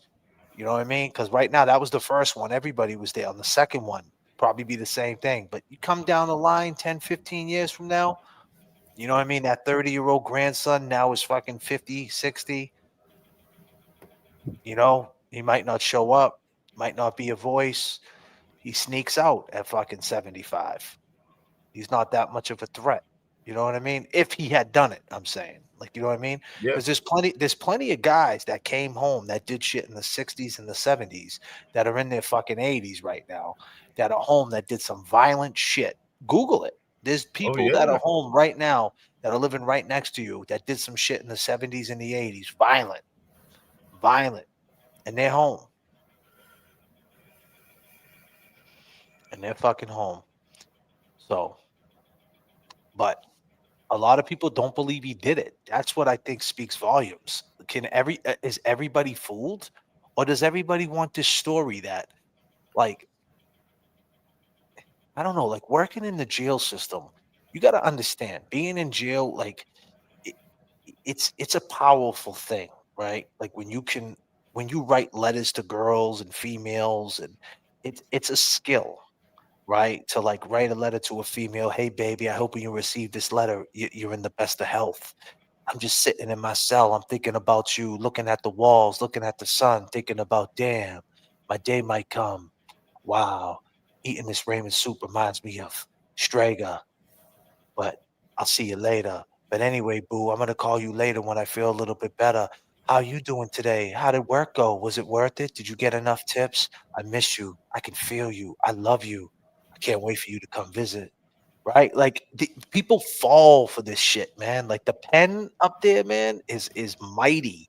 And when you work in the system, you stop believing in these people because you don't you stop weighing the cons, like and no pun intended. Like you start weighing it like, look at this shitty ass fucking jail. Look at how they're housing them. Look at the way they're living. That's bad. That's sad. Like that's bad. Look at the way they're living. Like hazmat pillows and fucking nasty mattresses and shitty food. CEOs telling you to shut up. You know what I mean? Hot pots. You stop falling for thinking about how good you have it and how bad they do. So you stop believing in it. And like once you get committed to that, like you become like an advocate for it. But you never can just not think what happened to Janet Downing. That's my point. You know what I mean? You can never not think what happened to Janet. Janet got stabbed 98 times. You know, she's in the fucking dirt. No matter how bad Eddie has it, she has it worse. Oh yeah. Period.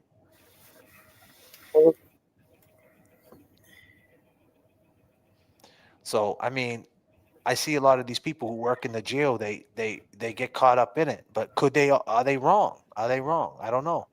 It is in this context that Eddie brought fellow incarcerated men together and proposed solutions. He worked with the administration on his proposal to renovate unused classroom space in order to create a community room and office for EGL. He took care of the logistics and worked with fellow incarcerated men to paint the walls, replace the floors, and EGL's membership grew to be too large for everyone to fit in that room. So Eddie organized EGL into 4 subgroups and provided the same meeting 4 times a month so all members can participate. As such, every month he has 4 general meetings, 4 mental health groups, or 4 mental health support group meetings per month, plus a monthly board meeting. This is just an example of how committed Eddie is to building community, and he has the resilience, positive attitude, strategic thinking, team building skills to make it all happen. Over the years, I've gotten to know Eddie's extended... Eddie, that's good that you're doing all that community work in there. It feels good, doesn't it? You're doing all that great positive shit. What happens when you hit the streets and you do a live stream and you got fucking 200 people, or should I say 8,000 people saying, you suck, you murderer.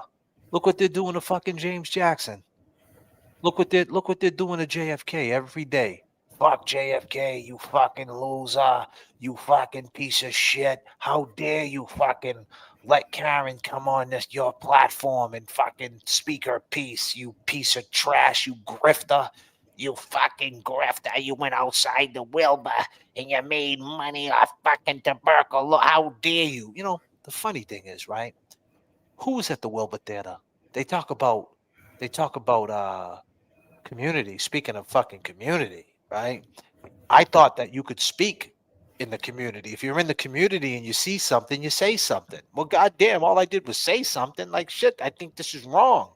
And then we turn into grifters and losers and pieces of shits and motherfucking, and all we did was create something in the community when other content creators had nights off, when they weren't streaming, or when they were streaming, we created a community where you could come over here and we take you up to 39,000 feet. We play music because every other fucking creator is scared to death to play music. God forbid if they play a Bon Jovi song, they might get a strike. They might lose their channel. You know, they might get arrested and go to prison for copyright strike. We'll play these AI songs instead with weird fucking skeletons and weird words that don't even rhyme and not even good music. And we'll play AI songs. Hey, we are out for justice. Sing along. Listen to my AI song. Did you like the Barbie song back in the day? See, I never liked I'm a Barbie girl in my Barbie world. Fantastic. Remember that piece of shit song that came out way back in the day? Yeah. You remember that? Yeah. Oh, no. I fucking hated that song. That was a fucking AI song back then. And now you guys are doing the same thing. You're playing AI songs because you're afraid of copyright strikes. You fucking clowns. So we created a service over here in the community. We had a barbecue. When everybody else was at work, we created a barbecue. We took it up to 39,000 feet. And what did they do? They kicked us out the community. Right? They kicked us out. Fuck you, you grifter, you piece of shit. They don't even know why. They don't even know how they got here. Their moral compass is so warped. They don't even know what they're doing or what they're saying. They're echo chambers. I can't believe James Jackson and Kevy Kev. I used to like them, man. I used to watch them, man. And then they had Karen. They went on the stream, and Karen said that creators was being mean and recorded, and I can't believe they did that. Like, how dare they, man? Like, they divided a community. What are you talking about? The question is this, right? They're all together. They're all together still. They're all together. The fucking band's intact at the Wilbur Theater. Who was at the Wilbur Theater? You got Auntie Deb. Yeah. Nurse Kim. Tuberculosis.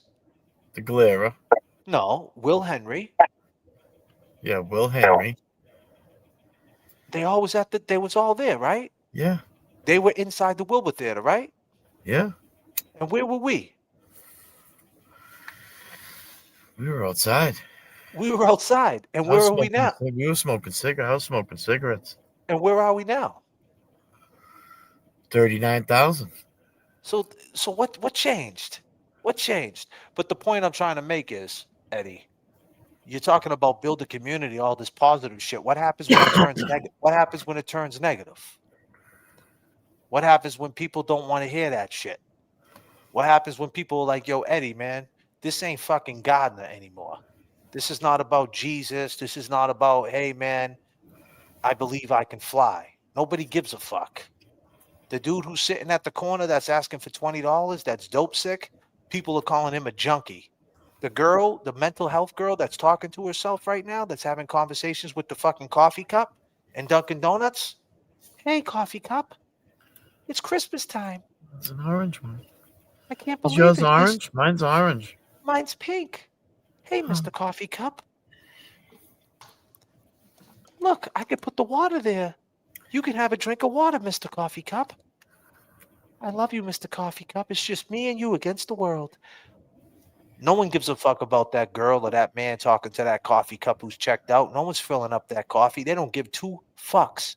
You know that, right, Eddie? They don't give a fuck. You care. You're going to get out and try to give everybody donuts. You're going to try to save everybody. That ain't the way it works out here in the real world. Nobody gives two fucks. So that community shit, man, is overrated. Trust and believe that.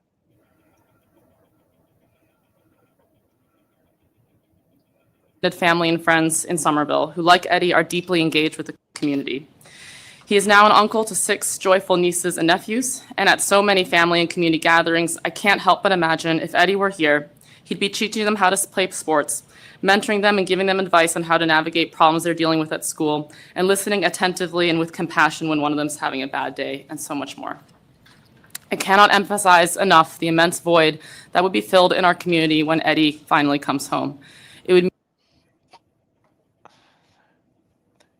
Beth, Bay State mainly. Eddie wants to bike in Europe, not live stream. Really? Is that what he wants to do? He wants to fucking ride a bike in Europe? Oh, Is that what wow. he wants to do? That's fucking awesome. You can't drive a bike to Europe, right? Like you got to take a plane to get to Europe. You got to get on the internet, book the ticket, get in the Uber, regardless of the matter. You think when Eddie gets a fucking iPhone 17 or 18, 19, what is this? I don't even know where we're at now. We're at 17 on the iPhones. Mine's a 16, I think. I don't even know what it is. I think it's I think they came out one after that. The 17's out already, right? Just came out. The what did? 17. Yeah, so I got the 16. But the point is, right? You don't think when he gets an iPhone and he sees live streaming and he sees true crime and he sees what it is, you don't think, you know how many people are gonna, you know how many of his boys that do jail podcasts are gonna reach out to him? You don't think he's gonna get on some you don't think he listens to podcast in there? You don't think he has a tablet that got podcast on it? You don't think he's hip to it? He's listening to this podcast. What are you talking about? He listens to this. It's inevitable that you're going to listen to the internet. It's just the world we live in now. It just is what it is. And the question is, it's a lot to digest. So I'm just saying, it's a cruel world, man. It's a fucking cruel world. And in prison, you think I'm telling you, speaking from experience, you think like when I get out, I'm going to change my ways. I'm going to be different. I'm going to speak different. I'm going to move different. And then you realize within 2-3 weeks, yo, it's back to the grind. It's back to like, you got to do for you. You realize that fast. Trust and believe that. That's all I'm saying. I'm not saying that Eddie is not going to bike and go to Europe and do great things, but you learn real fast that out here, it's not the same in there. And there, you visualize things different. Your dream, your brain, that's your out. You live outside your mind. You visualize is so, it's so cinematic. What you visualize, it's like you're actually living it. It's like a simulation. When you get out here, reality kicks in. It really does. You realize who really got your back and who really don't, and you realize how people move. and you're watching it in real time. People are vile, man. People are vile people out here. People suck. A lot of people suck. Did you know that? What's going on over there, man? What's up with your phone, man? What do you fucking got the feds tapped in your phone? No, I Jay? said that's truth.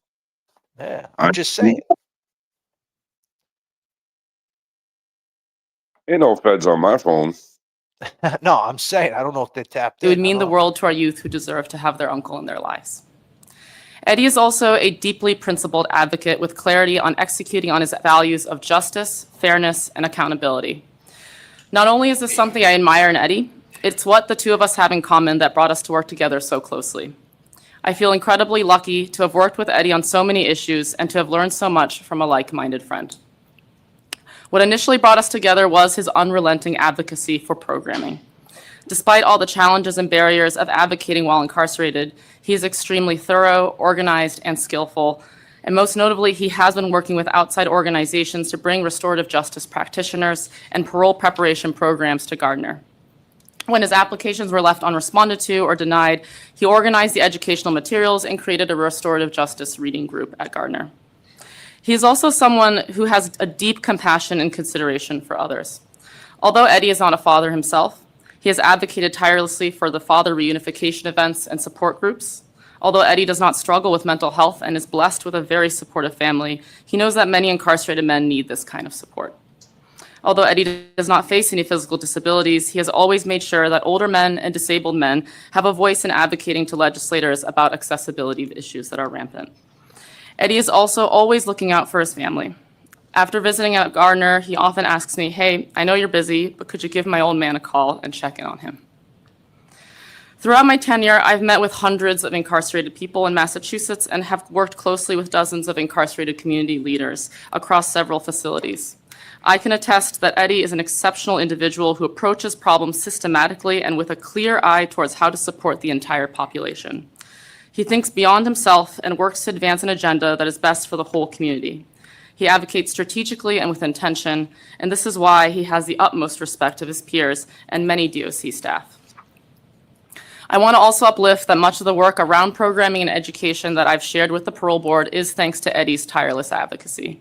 He has been a core thought partner in my work, and I feel immensely lucky to be able to pick his brain when I'm stuck or hear his insights to help guide the work forward. Eddie has a clear reentry plan and an immensely supportive family. There are many more who wanted to be here today, but couldn't because we are capped at 25 attendees. And in fact, most recently, Eddie utilized his conflict resolution skills to de-escalate and resolve the drama that emerged from too many family members wanting to attend his hearing. A good problem to have, and of course, Eddie is up for the task. If paroled, I'm certain Eddie will have a bright future and career ahead of him.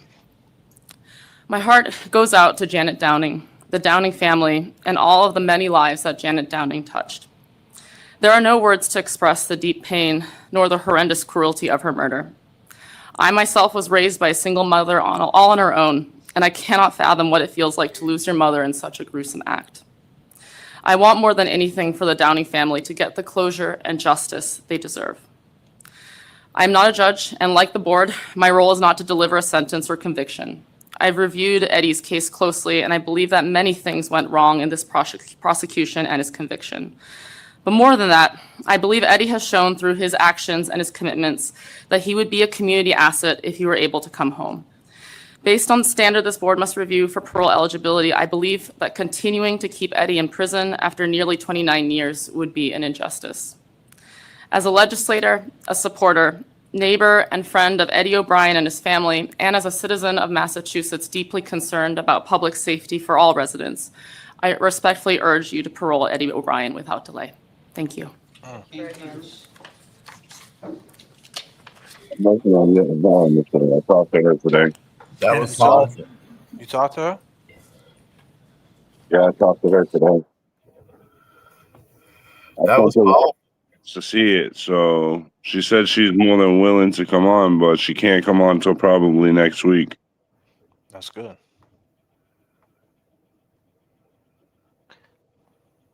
The thing is, what I'm trying to say is to put a parole board. I'm speaking to the parole hearing. Like I'm speaking to that. Like the only reason why this was used to get the information out there to people like us to have something to watch, to see who Eddie's been talking to see what he's been up to. This was a platform to see that. Without this parole hearing, we wouldn't know who that lady was. We wouldn't hear her on a microphone. We wouldn't hear her break it down. We wouldn't hear Steve. We wouldn't hear this story. So he used it as a tool. That's what I'm trying to say. But as if what I'm trying to say is if they were going to give him parole with the stipulations of parole and he had to go down that road of parole, right? Even if they were like, say the parole hearing looked at everything. The parole people looked at everything and they said, based on everything he did in there, we go on if he's a client for parole or not. Based on everything he did, we're going to put a bracelet on him. We're going to know where he is. Based on everything he did, we could control this dude. That's one less bed we got, right? And he gets out on parole. Their job is not to know if he did the crime, if he didn't do the crime. Their job is he a client for parole? But what I'm trying to say is Eddie would have to take all them stipulations they have and he would do them. And he would still be trying to build community and all these different things with that jail mentality. What I'm trying to say is reality hits fast. As soon as he gets in one of these halfway houses with fucking dudes who got 2 weeks in, some dude from the street that got 3 weeks in, yeah, dude.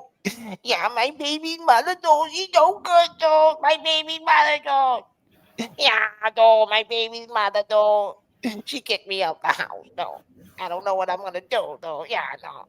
They took away my food stamps. And he's got 30 fucking years in? You think he's going to want to hear that shit? See, this is what I'm trying to tell you, man. That's the type of shit he would have to endure if he got released on a parole. He would have to go through these fucking programs. Imagine he put something down and somebody picked up his cup. You don't pick up nobody's cup in Gardner? Yeah, dude, I thought it was my cup, dude. You look like mine. Why are you coming at me, dude? What do you think? You're a tough guy? You think you're bigger than me, dude? You want to fight me, dude? Yeah, dude. You see what I'm saying? That's what he's up against. So, you're going to find out what community is real fast in some of these shady ass halfway houses and these shady ass people that are out here. And people that you think are cool, Eddie. People that you were inside with that were cool as shit when they weren't on the dope and they weren't on the drugs and they were doing the bid. They were good as shit. And then when they're out on the street, they're checked the fuck out. You can't even talk to them. You have to cut them off. So keep in mind, he did 30 years. Who do you think his friends are, people? You think his fucking friends, the Father Jennings? Father Jennings is in a box. I hate to say it. Them friends are long gone. All his friends are fucking jail dudes. And what do you think about 90% of them? 90% are going to be like, yo, Eddie, dude, come over, dude. Yeah, dude. Community, right? Don't judge. It's a community. We're all in it together. Don't judge. It's okay. That's the shit you got to learn to get over. That's the shit you say, I don't owe anybody shit. Yeah, we did time together. We ate together. We might have threw, you know what I mean? We had each other's backs, but I don't owe you shit. I don't need to fucking come see you because you told me to come see you and sit at Dunkin' Donuts for 20 minutes and talk about how bad you got it. I don't want to hear that shit. You weeping. Yeah, dude, can you send me a cash app, dude? Come on, Eddie, dude. Send me a cash app, dude. Yeah, dude. Unforgettable, dude. Yeah, dude. She got a friend, dude. Can she put me in the car, kid? God damn. Not everyone's the same. Leslie's getting mad. Goddamn, Leslie. Not everyone's the same. Okay. I didn't say Eddie's that way, though. I'm not saying that. I'm telling you what's out there in these halfway houses, man. You know what I mean? I'm telling you what's out there in these. I'm telling you what's in the prisons, what he's surrounded by, what it's like in there, what you have to overcome when you hit the streets. It's easier said than done, man. It really is. It's easier said than done. It's the shit that he's gonna end up experiencing it at fucking face value right in front of his face that he ain't used to. You know?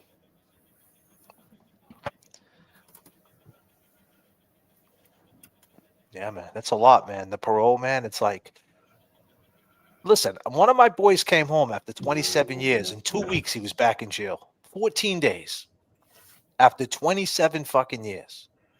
He did 27 straight. Went in when he was 19, came home when he was 44. 2 weeks later, he was back locked up. 2 weeks.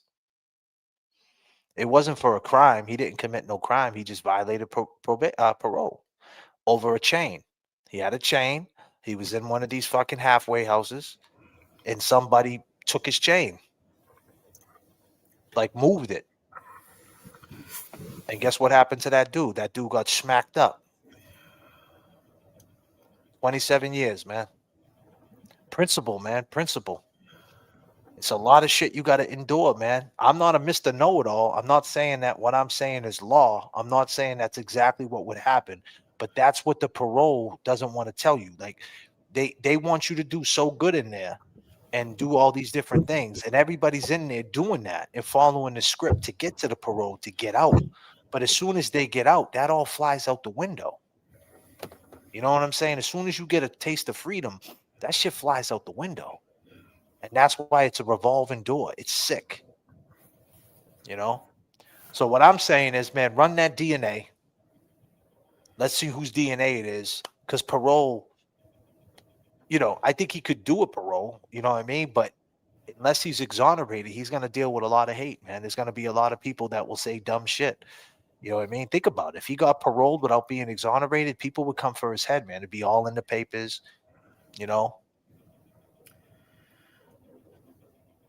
Be a tough paper route.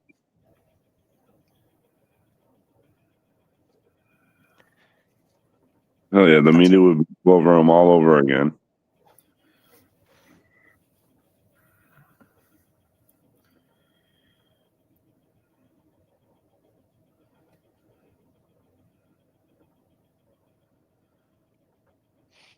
Yeah, man. God bless him, man. I'm just listening to the parole and um, what they expect from you. You know what I'm saying? Yeah. I know what you're saying. Oh, man, I'm telling you, I seen it, man. My man did 27 years, bro. 27. 27, man. The same amount of time as Eddie. My man knows who. If shooting informants is in here, not drugs, he knows who I'm talking about. My man J.Rock did 27 years and was out for 2 weeks and came and went right back. Not because he violated a crime, because he got put in these situations. You got to understand, a lot of these people become recovery coaches. They get so you got addicts, right? That were active in addiction. They go to North Shore Community College. They do 2 weeks. They do a 2-month class, and they become a recovery coach, certified recovery coach. And these fucking dudes ain't sober. They're Southie sober. They're on Suboxones. They're taking Clozapines. They're fucking taking Adderall, and they're telling you how to be sober, telling you to live a good life, be a good person, while they're fucking nodding out, while they go to Dunkin' Donuts. You know they're on drugs when they go to Dunkin' Donuts and they say, "Hey, can I get a large iced coffee, dude? Can I get 5 pumps of caramel swirl and fucking 12 sugars?" That shit ain't normal. They ain't fucking sober. 12 pumps of caramel swirl and 12 sugars? You shitting me? Damn. Yeah, that's a heart attack. God damn. And they become recovery coaches. And it becomes a clique. You ever see there's a recovery center in every city. Lawrence, Haverhill, Lynn, East Boston. There's like 5 in each city, these recovery centers. And all these people who were once on the street become recovery coaches, and they're making money off it. You know what I'm saying? And it becomes a clique. It becomes an in crowd. And now you got it, and it becomes politics. You see it all the time. You see this recovery center versus this recovery center. Like you got 5 people, staff members from this one, 5 staff members from that one. And they all know each other on Facebook. They're all putting up posts. They're holding events. They're getting sponsors. and that becomes their new vice, right? Being popular, being clean, that becomes their new thing. Going to NA meetings all the time. Now they just, and I'm not knocking people's sobriety, but I'm saying that became a problem now because even sobriety, we dumbed that down because now you can't judge a man's sobriety. Sober used to be not doing any drugs. That used to be sobriety, right? You don't do any drugs. Now sober is not doing fentanyl. Now sober is I can't judge your sobriety. If you need to take pills to be sober, that's okay. If you're on methadone, that's fine. That's okay. That's absolutely fine. As long as you're not out doing fentanyl and doing crime, you could be on methadone. Listen, I ain't judging anybody's sobriety, but technically, by the word sober, that's not sober. No. Sober means clean, nothing.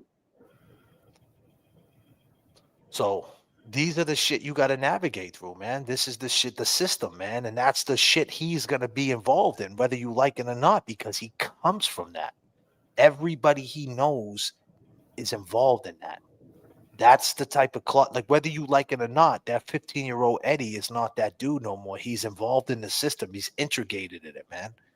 That became his life. That's why she said he builds community with community. That's the shit he's going to be involved in, trying to help the next man out. And you're going to realize real fast, helping them, some of these motherfuckers out, is not even worth your time.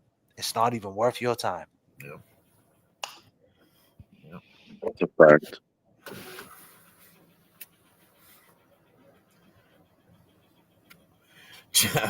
And it's not even helping them out. It's almost sometimes like even if you just have friends, it's hard to have friends like that too. You know what I mean? It's like, you feel bad and you're like, damn, but it's just the same thing over and over and over again,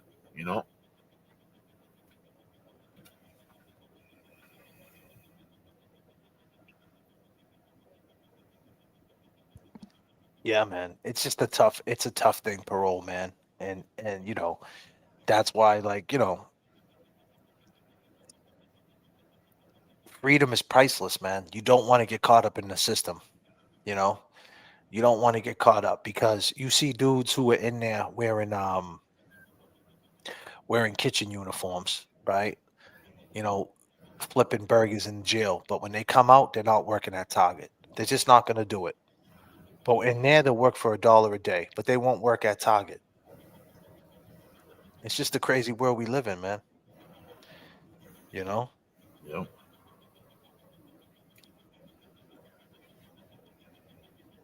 And Sad. that's what's it is sad for Eddie. It's sad because he did 30 years, man. No matter what, that's gonna be like unless he gets exonerated. Like what I feel is if he gets parole, I feel like if he gets parole, that's gonna be like if he goes up for his next parole hearing. Failure.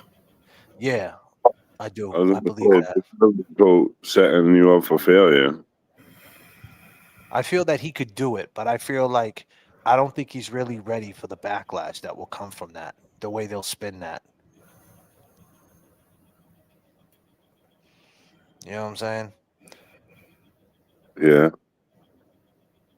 I mean, the problem is he's 6'4". He looks like he still looks like the same kid, only with gray hair. He can't hide.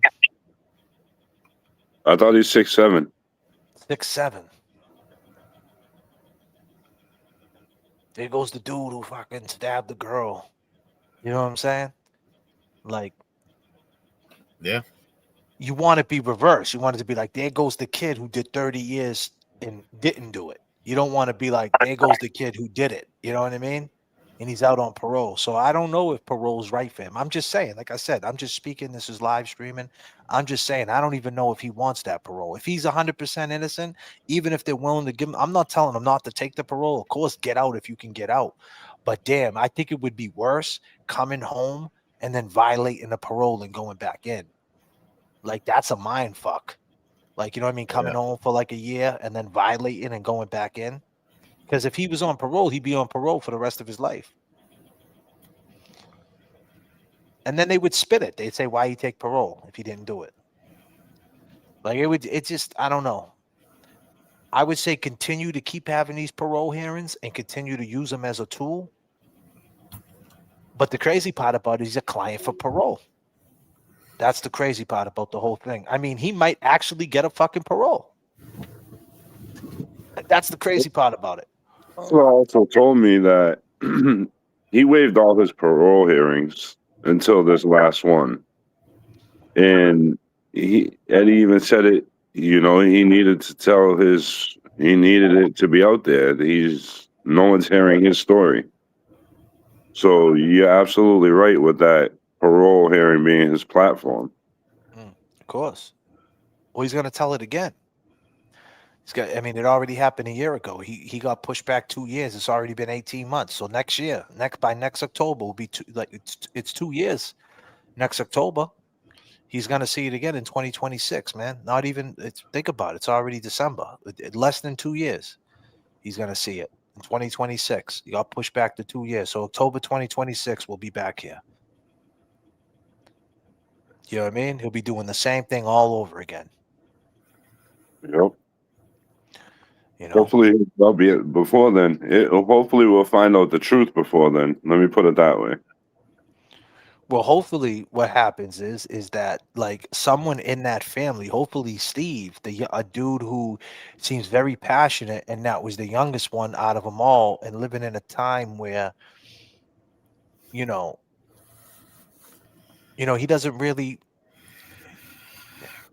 doesn't know Ed.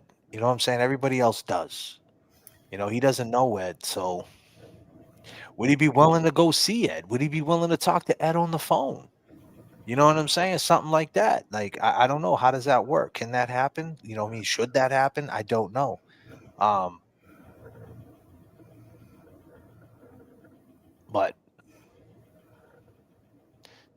I'll tell you, man, I would love to have him up here because everything he's saying is an echo chamber of what they told him. There's no way he went through the case like we went through the case.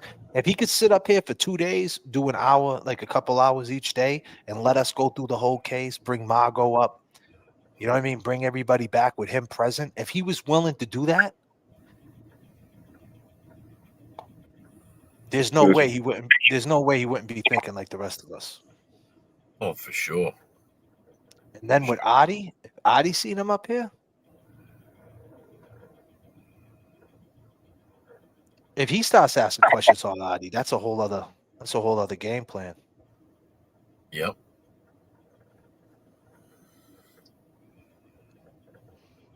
Oh, I'm sure he could ask him a couple of questions, after looking at, everything that we've uncovered just with the discrepancy on the events that took place through Adi. I mean, it's just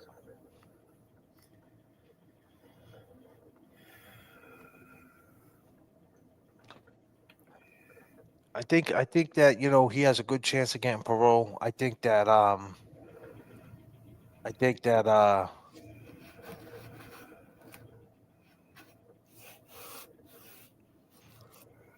the parole board could honestly release him on parole. I don't know about next year, but I think in the next 10 years, they're going to end up giving him a parole. If he continues in the next 10 years to keep doing what he's doing, if he doesn't get exonerated and they don't have to, whatever, I think he'll get the parole in the next 10 years. And that's going to be real tough on him, man. Hell yeah. Imagine how much more times will change by the time if that was the case. Yeah. Oh, hell I think he'll get the parole though. I think he'll get it. I do too. And I don't know about next year, but I think in the next 5 to 10 years he'll get the parole if he continues to do what he's doing. If he doesn't get lugged and nothing happens, he'll get it. Yeah. At that point, why not?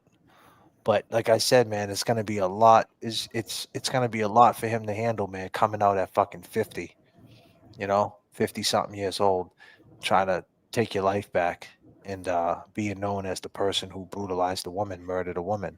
That's tough. Hopefully this Rule 30 goes through, man. You know, and if we have someone like Steve come on here and speak and listen to what we say, and he changes his fucking tone. I mean, just imagine if he went and spoke on fucking his behalf at a parole hearing. You know what I mean? Or even just made a claim, like when he was reading, like, yeah, you know, I said in the last parole hearing, I think he's a monster, and I truly still believe that he might be the monster who did it. But now I'm questioning everything because there was DNA underneath the fingernails that weren't his. So I don't know what the fuck to believe anymore. And fuck you in the system. Thank you.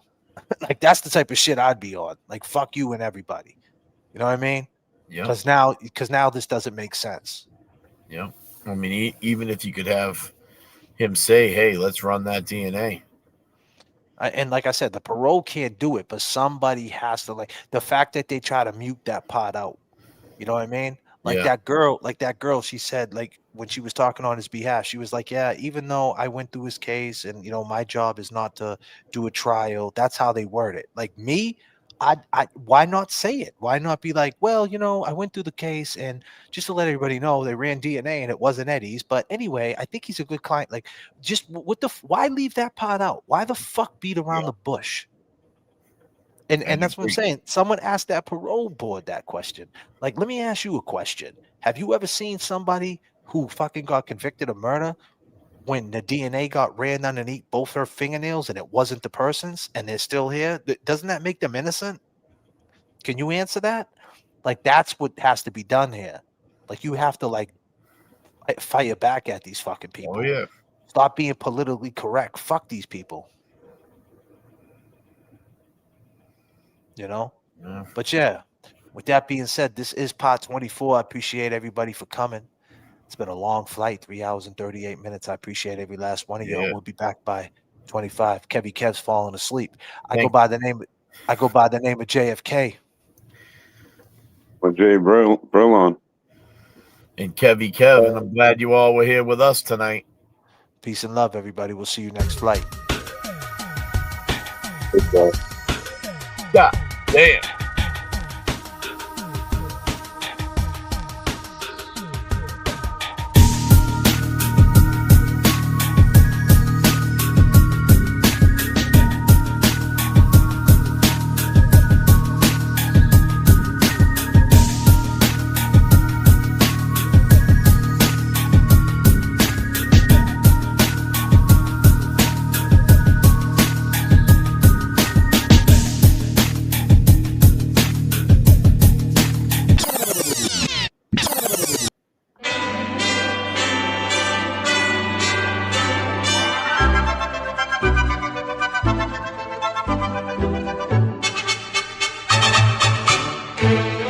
It's beginning to look a lot like Christmas everywhere you go.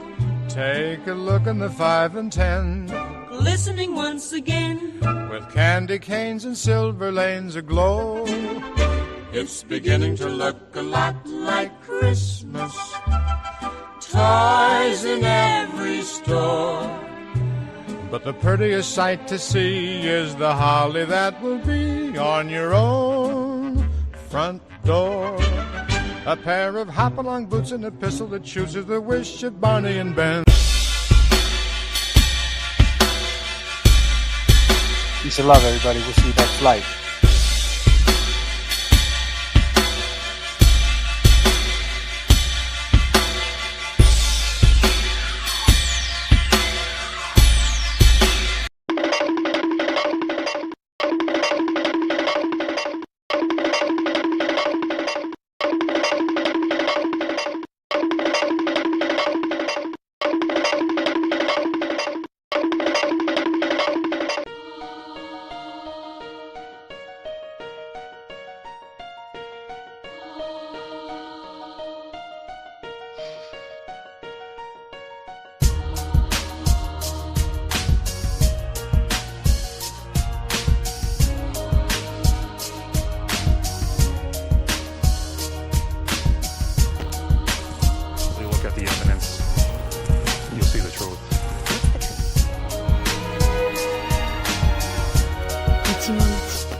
look at the evidence, you'll see the truth.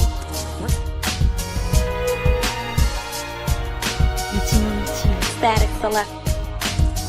You look at the evidence, you'll see the truth.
He's butthurt.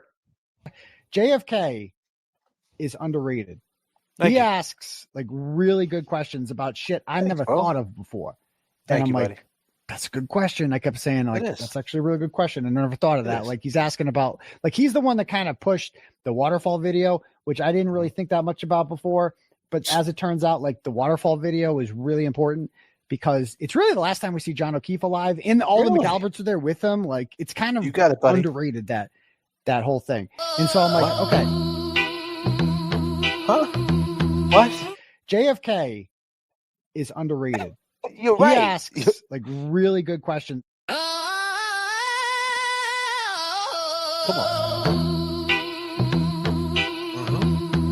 on. You know why? You're rocking with the best. We're working too. Yeah. I mean, my man had to run across 3 lanes.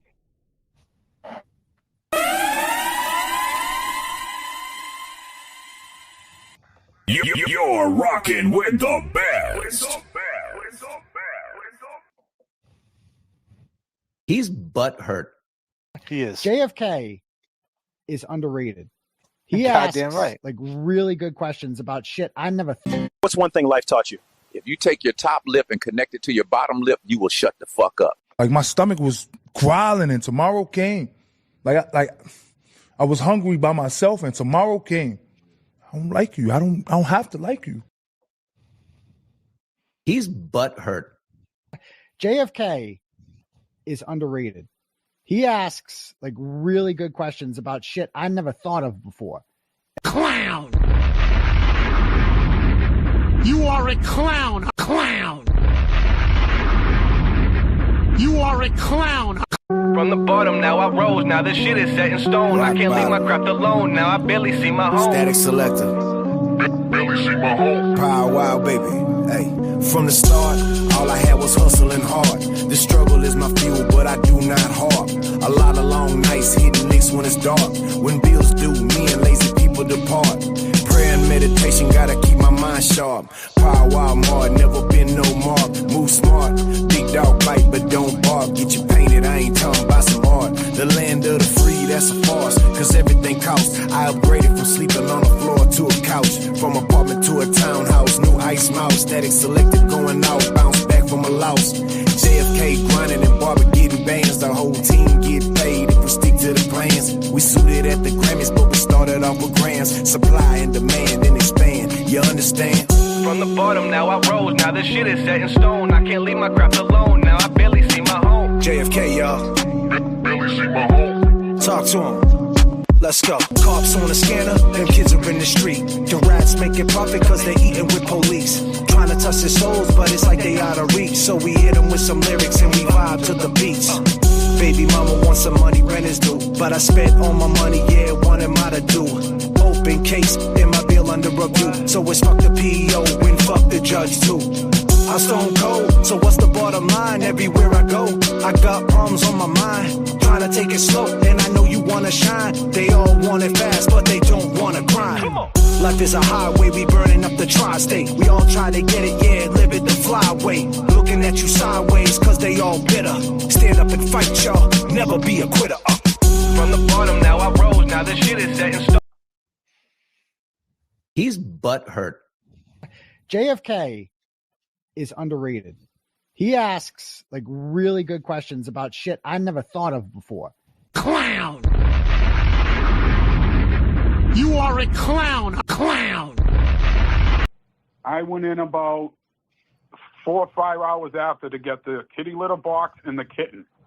That was it. And what I seen... Clown! You are a clown! A clown! He's butthurt. JFK is underrated. He asks like really good questions about shit I never thought of before.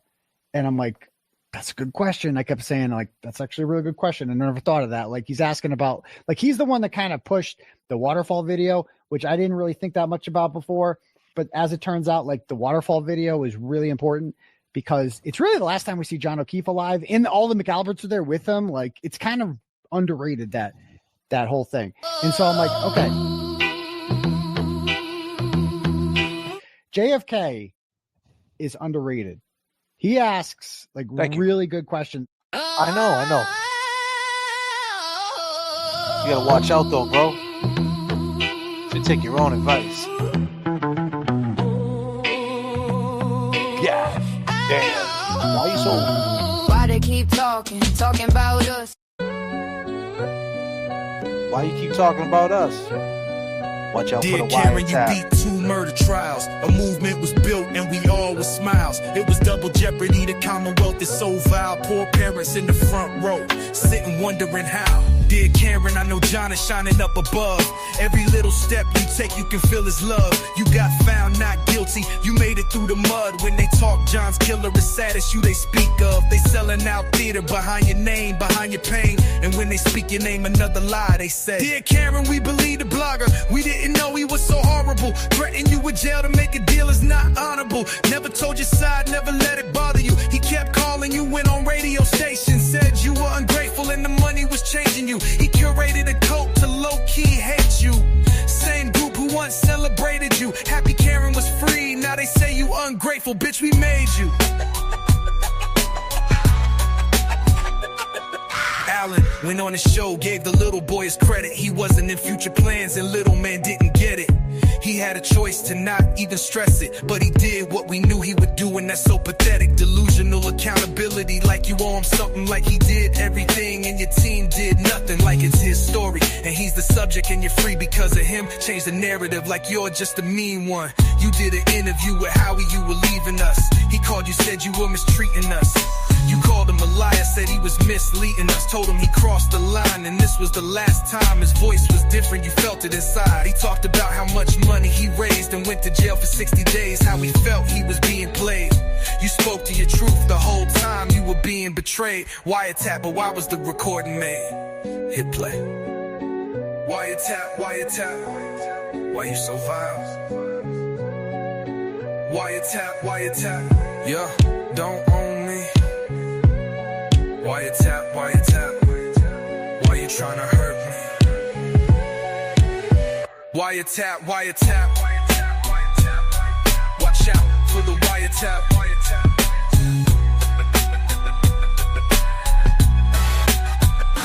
Blame A. Wiretap, wiretap. Why you so vile? Wiretap, wiretap. Yeah, don't own me. Wiretap, wiretap. Why you tryna hurt me? Wiretap, wiretap. Watch out for the wiretap.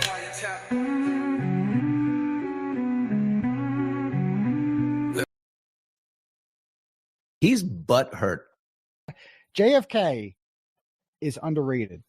He asks like really good questions about shit I never thought of before. And I'm like, that's a good question. I kept saying like, that's actually a really good question. I never thought of that. Like he's asking about, like he's the one that kind of pushed the waterfall video, which I didn't really think that much about before. But as it turns out, like the waterfall video is really important because it's really the last time we see John O'Keefe alive. And all the McAlberts are there with him. Like, it's kind of underrated that. Clown! You are a clown! A clown! It's loco. Play, press play, press play, press play. Being in SEG, basically, which is medical. His camera's in the room. LC was my prison barber. I wanted to go to LC's unit. That was like my only interaction with another prisoner. And LC was this big black dude. It's Local BK. Let's talk how you put yourself in PC. Aiden, you was in medical Aiden because you afraid. All the people you snitched out, blogged about, you weren't safe. Come on, weren't safe. No. Living in medical, real ones don't respect you. You are the male version of Jen McKay. Press play. Press play. Press play. You cried over Lindsay, said you was gonna kill yourself, leave your kids behind because of the love you felt. On Christmas Eve, you left your house, you stupid fuck, then she set you up. Justice for John, calling Karen all day long. You were in love, you called her 3 times a day. She would pick up maybe once, you were shady as fuck. What? Flipped out and called Peggy a cunt. Had your coat thinking she was wrong, but it was her son who died, let him on. But you think you missed the high and above. What? Aiden, what is wrong with you? Up 3 days straight on Adderall, then you crash and blame everyone else. What happened to poor behavior? You used to write it on your blog, homie, you falling off. What? Dr. Turtle Boy hitting medical, what's up, doc? Scared of General Pop, solid you're a not. Jeff knows you're a punk. Why you talk about 60 days non-stop? You used to rap for money, everyone knows you're racist. Your audience is white, middle ages, generational hate, and you okay. There's lace in your pockets, well the hatred goes faceless. Nice guy, Aiden. You sucker. You was in medical laden because you afraid. All the people you snitched out, blog about you weren't safe. Come on, weren't safe. No. Living in medical, real ones don't respect you. You are the male version of Jim McKay. Press play. You was in medical laden because you afraid. All the people you snitched out, blog about you weren't safe. Come on, weren't safe. No. Living in medical, real ones don't respect you. You are the male version of Jim McKay. Press play. Aiden, we know you're a sucker. One's up, Jack. Let's go. It's loco. It's loco. It's loco. It's loco. Was in medical laden because you were afraid. All the people you snitched out, blog about you weren't safe. Come on, weren't safe. No. Living in medical, real ones don't respect you. You are the male version of Jen McKay. Press play. You was in medical laden because you were afraid. All the people you snitched out, blog about you weren't safe. Come on, weren't safe. No. Living in medical, real ones don't respect you. You are the male version of Jen McKay. Press play. I will never apologize for recording somebody, ever. Hey, Barry, you just got blocked. You know what, Barry? You know what I think about you? Or you, your girl? Clown! Here's a format right here. Here's a format. You wrong.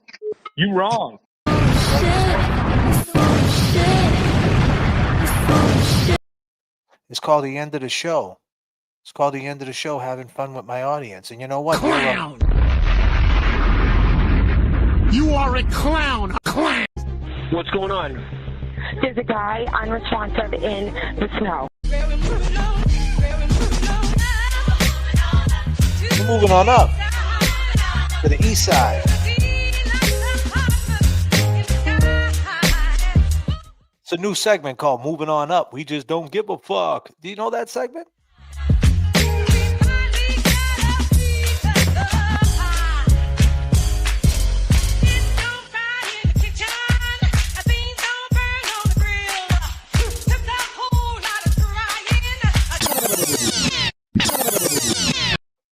And I know you guys love this one. I know you love this one. You talk so much shit about it. This is the Milli Vanilli segment.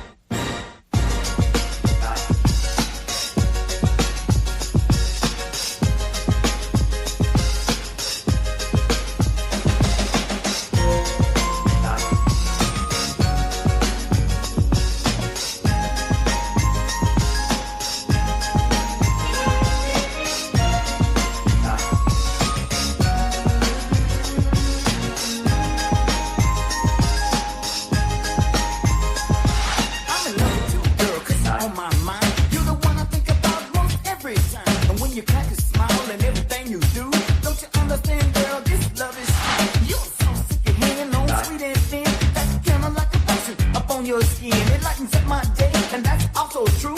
Together we are one, separated we are two.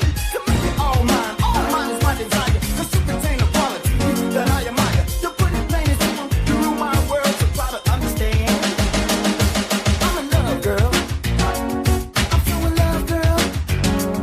I'm just in love, girl. And this is true. Girl, you know it's true. I love you. Yes, you know it's true.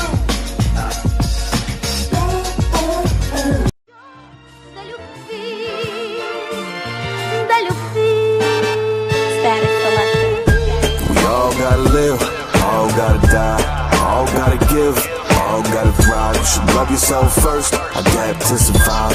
Life could be worse, are you satisfied? Someone say to stop, I just pray you flop. I'm gonna make it hot and hit the top spot. Started from the ground, call it groundwork. You are not around, so come around with me and first. This game on my back and feed the pups. Put you on paper, have you in cups. And dirty, will have you back in the cut. New man status, like what the f? Static on the beat, Barber on the chorus. Trying to double up like that kid Marcus Morris. The game filled with glamour and all the fortune. She got 2 kids, what about the abortion? Facebook timeline, homie, you goofy. The Fetty killing everyone, the world is spooky. Deadbeats, wanna be left alone, life of chaos. Mixed with methadone, the game grimy. Like shit in the stall, ice agents. Watch you slip and fall, was a good kid. Got shot in the temple, mom's on Adderall and she went straight mental. In the LX 450 with the lift kit. 1997 like we listen to Big. Going viral, was his claim to fame. Never knew the streets, never knew the game. BBS gold plated, you so on the sport. Shut the f up and pay your child support. Feel my fury like Tyson, you ain't that wild. A one-trick pony with a weak-ass style. We all gotta live, all gotta die, all gotta give, all gotta thrive. You should love yourself first, adapt to survive. Life could be worse, are you satisfied? Someone say to stop, I just pray you flop. I'm gonna make it hot and hit the top spot. Started from the ground, call it groundwork. You are not around, so come around when we at first. This next level, flow like a vessel, making such an impact that they can't forget you. No time to slow, keep it on the pedal. When you got something special, never settle. Let my soul shine, never sold mine. With these bold rhymes, going full time, full grind, no half pipe. That's right, send it to the afterlife if you don't pass the mic. 12 years in, relationship with the pen. Married to the music and it's never gonna end. Even when I die, she'll be right by my side. Check my coffin, look inside, I'll be buried with my rhymes. Nowhere to go, back to the wall. Can't lose hope, gotta have it all. Can't be late with words, now these verbs in a race. I rehearse and I aim and it's nothing less than great. We all gotta live, all gotta die, all gotta give, all gotta thrive. You should love yourself first, adapt to survive. Life could be worse, are you satisfied? Someone say to stop, I just pray you flop. I'm gonna make it hot and hit the top spot. Started from the ground, call it groundwork. You are not around, so don't come around with me at first.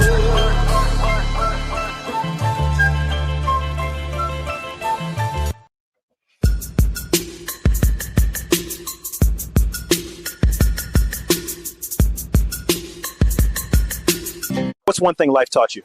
If you take your top lip and connect it to your bottom lip, you will shut the fuck up. What's one thing life taught you? If you take your top lip and connect it to your bottom lip, you will shut the fuck up. I went in about 4 or 5 hours after to get the kitty litter box and the kitten. What's one thing life taught you? If you take your top lip and connect it to your bottom lip, you will shut the fuck up.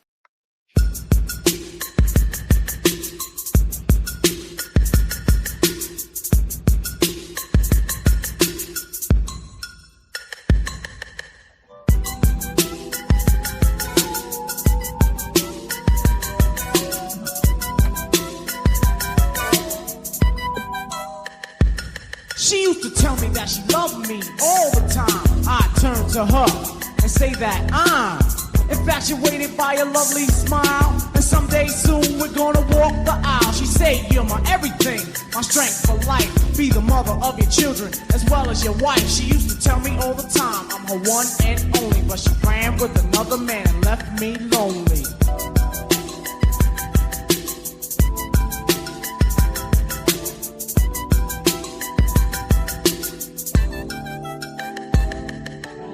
Coincidental, how I met her. But when I seen her, I knew that I'd get her. Can't let her step, she looked too good. But my wares made me seem like a stone cold hood. I'm a lucky guy, so I pressed my luck. I stepped to her, all what? Went her way, took a few steps past her. Got the nerve, and then I asked her. I said, yo, baby, and she started to reach. I said, whoa, don't get excited, that's a figure of speech. She told me her name, gave her number and all. And when I stepped, she said, I better call. It took about a month, but she was finally mine. Everything was going smooth, we were doing fine. After a while, it wasn't no thing. We were either holding hands or she was under my wing. She used to whisper in my ear, I'm her one and only. But she ran with another man and left me lonely. Girl, why'd you have to leave me that way? I love you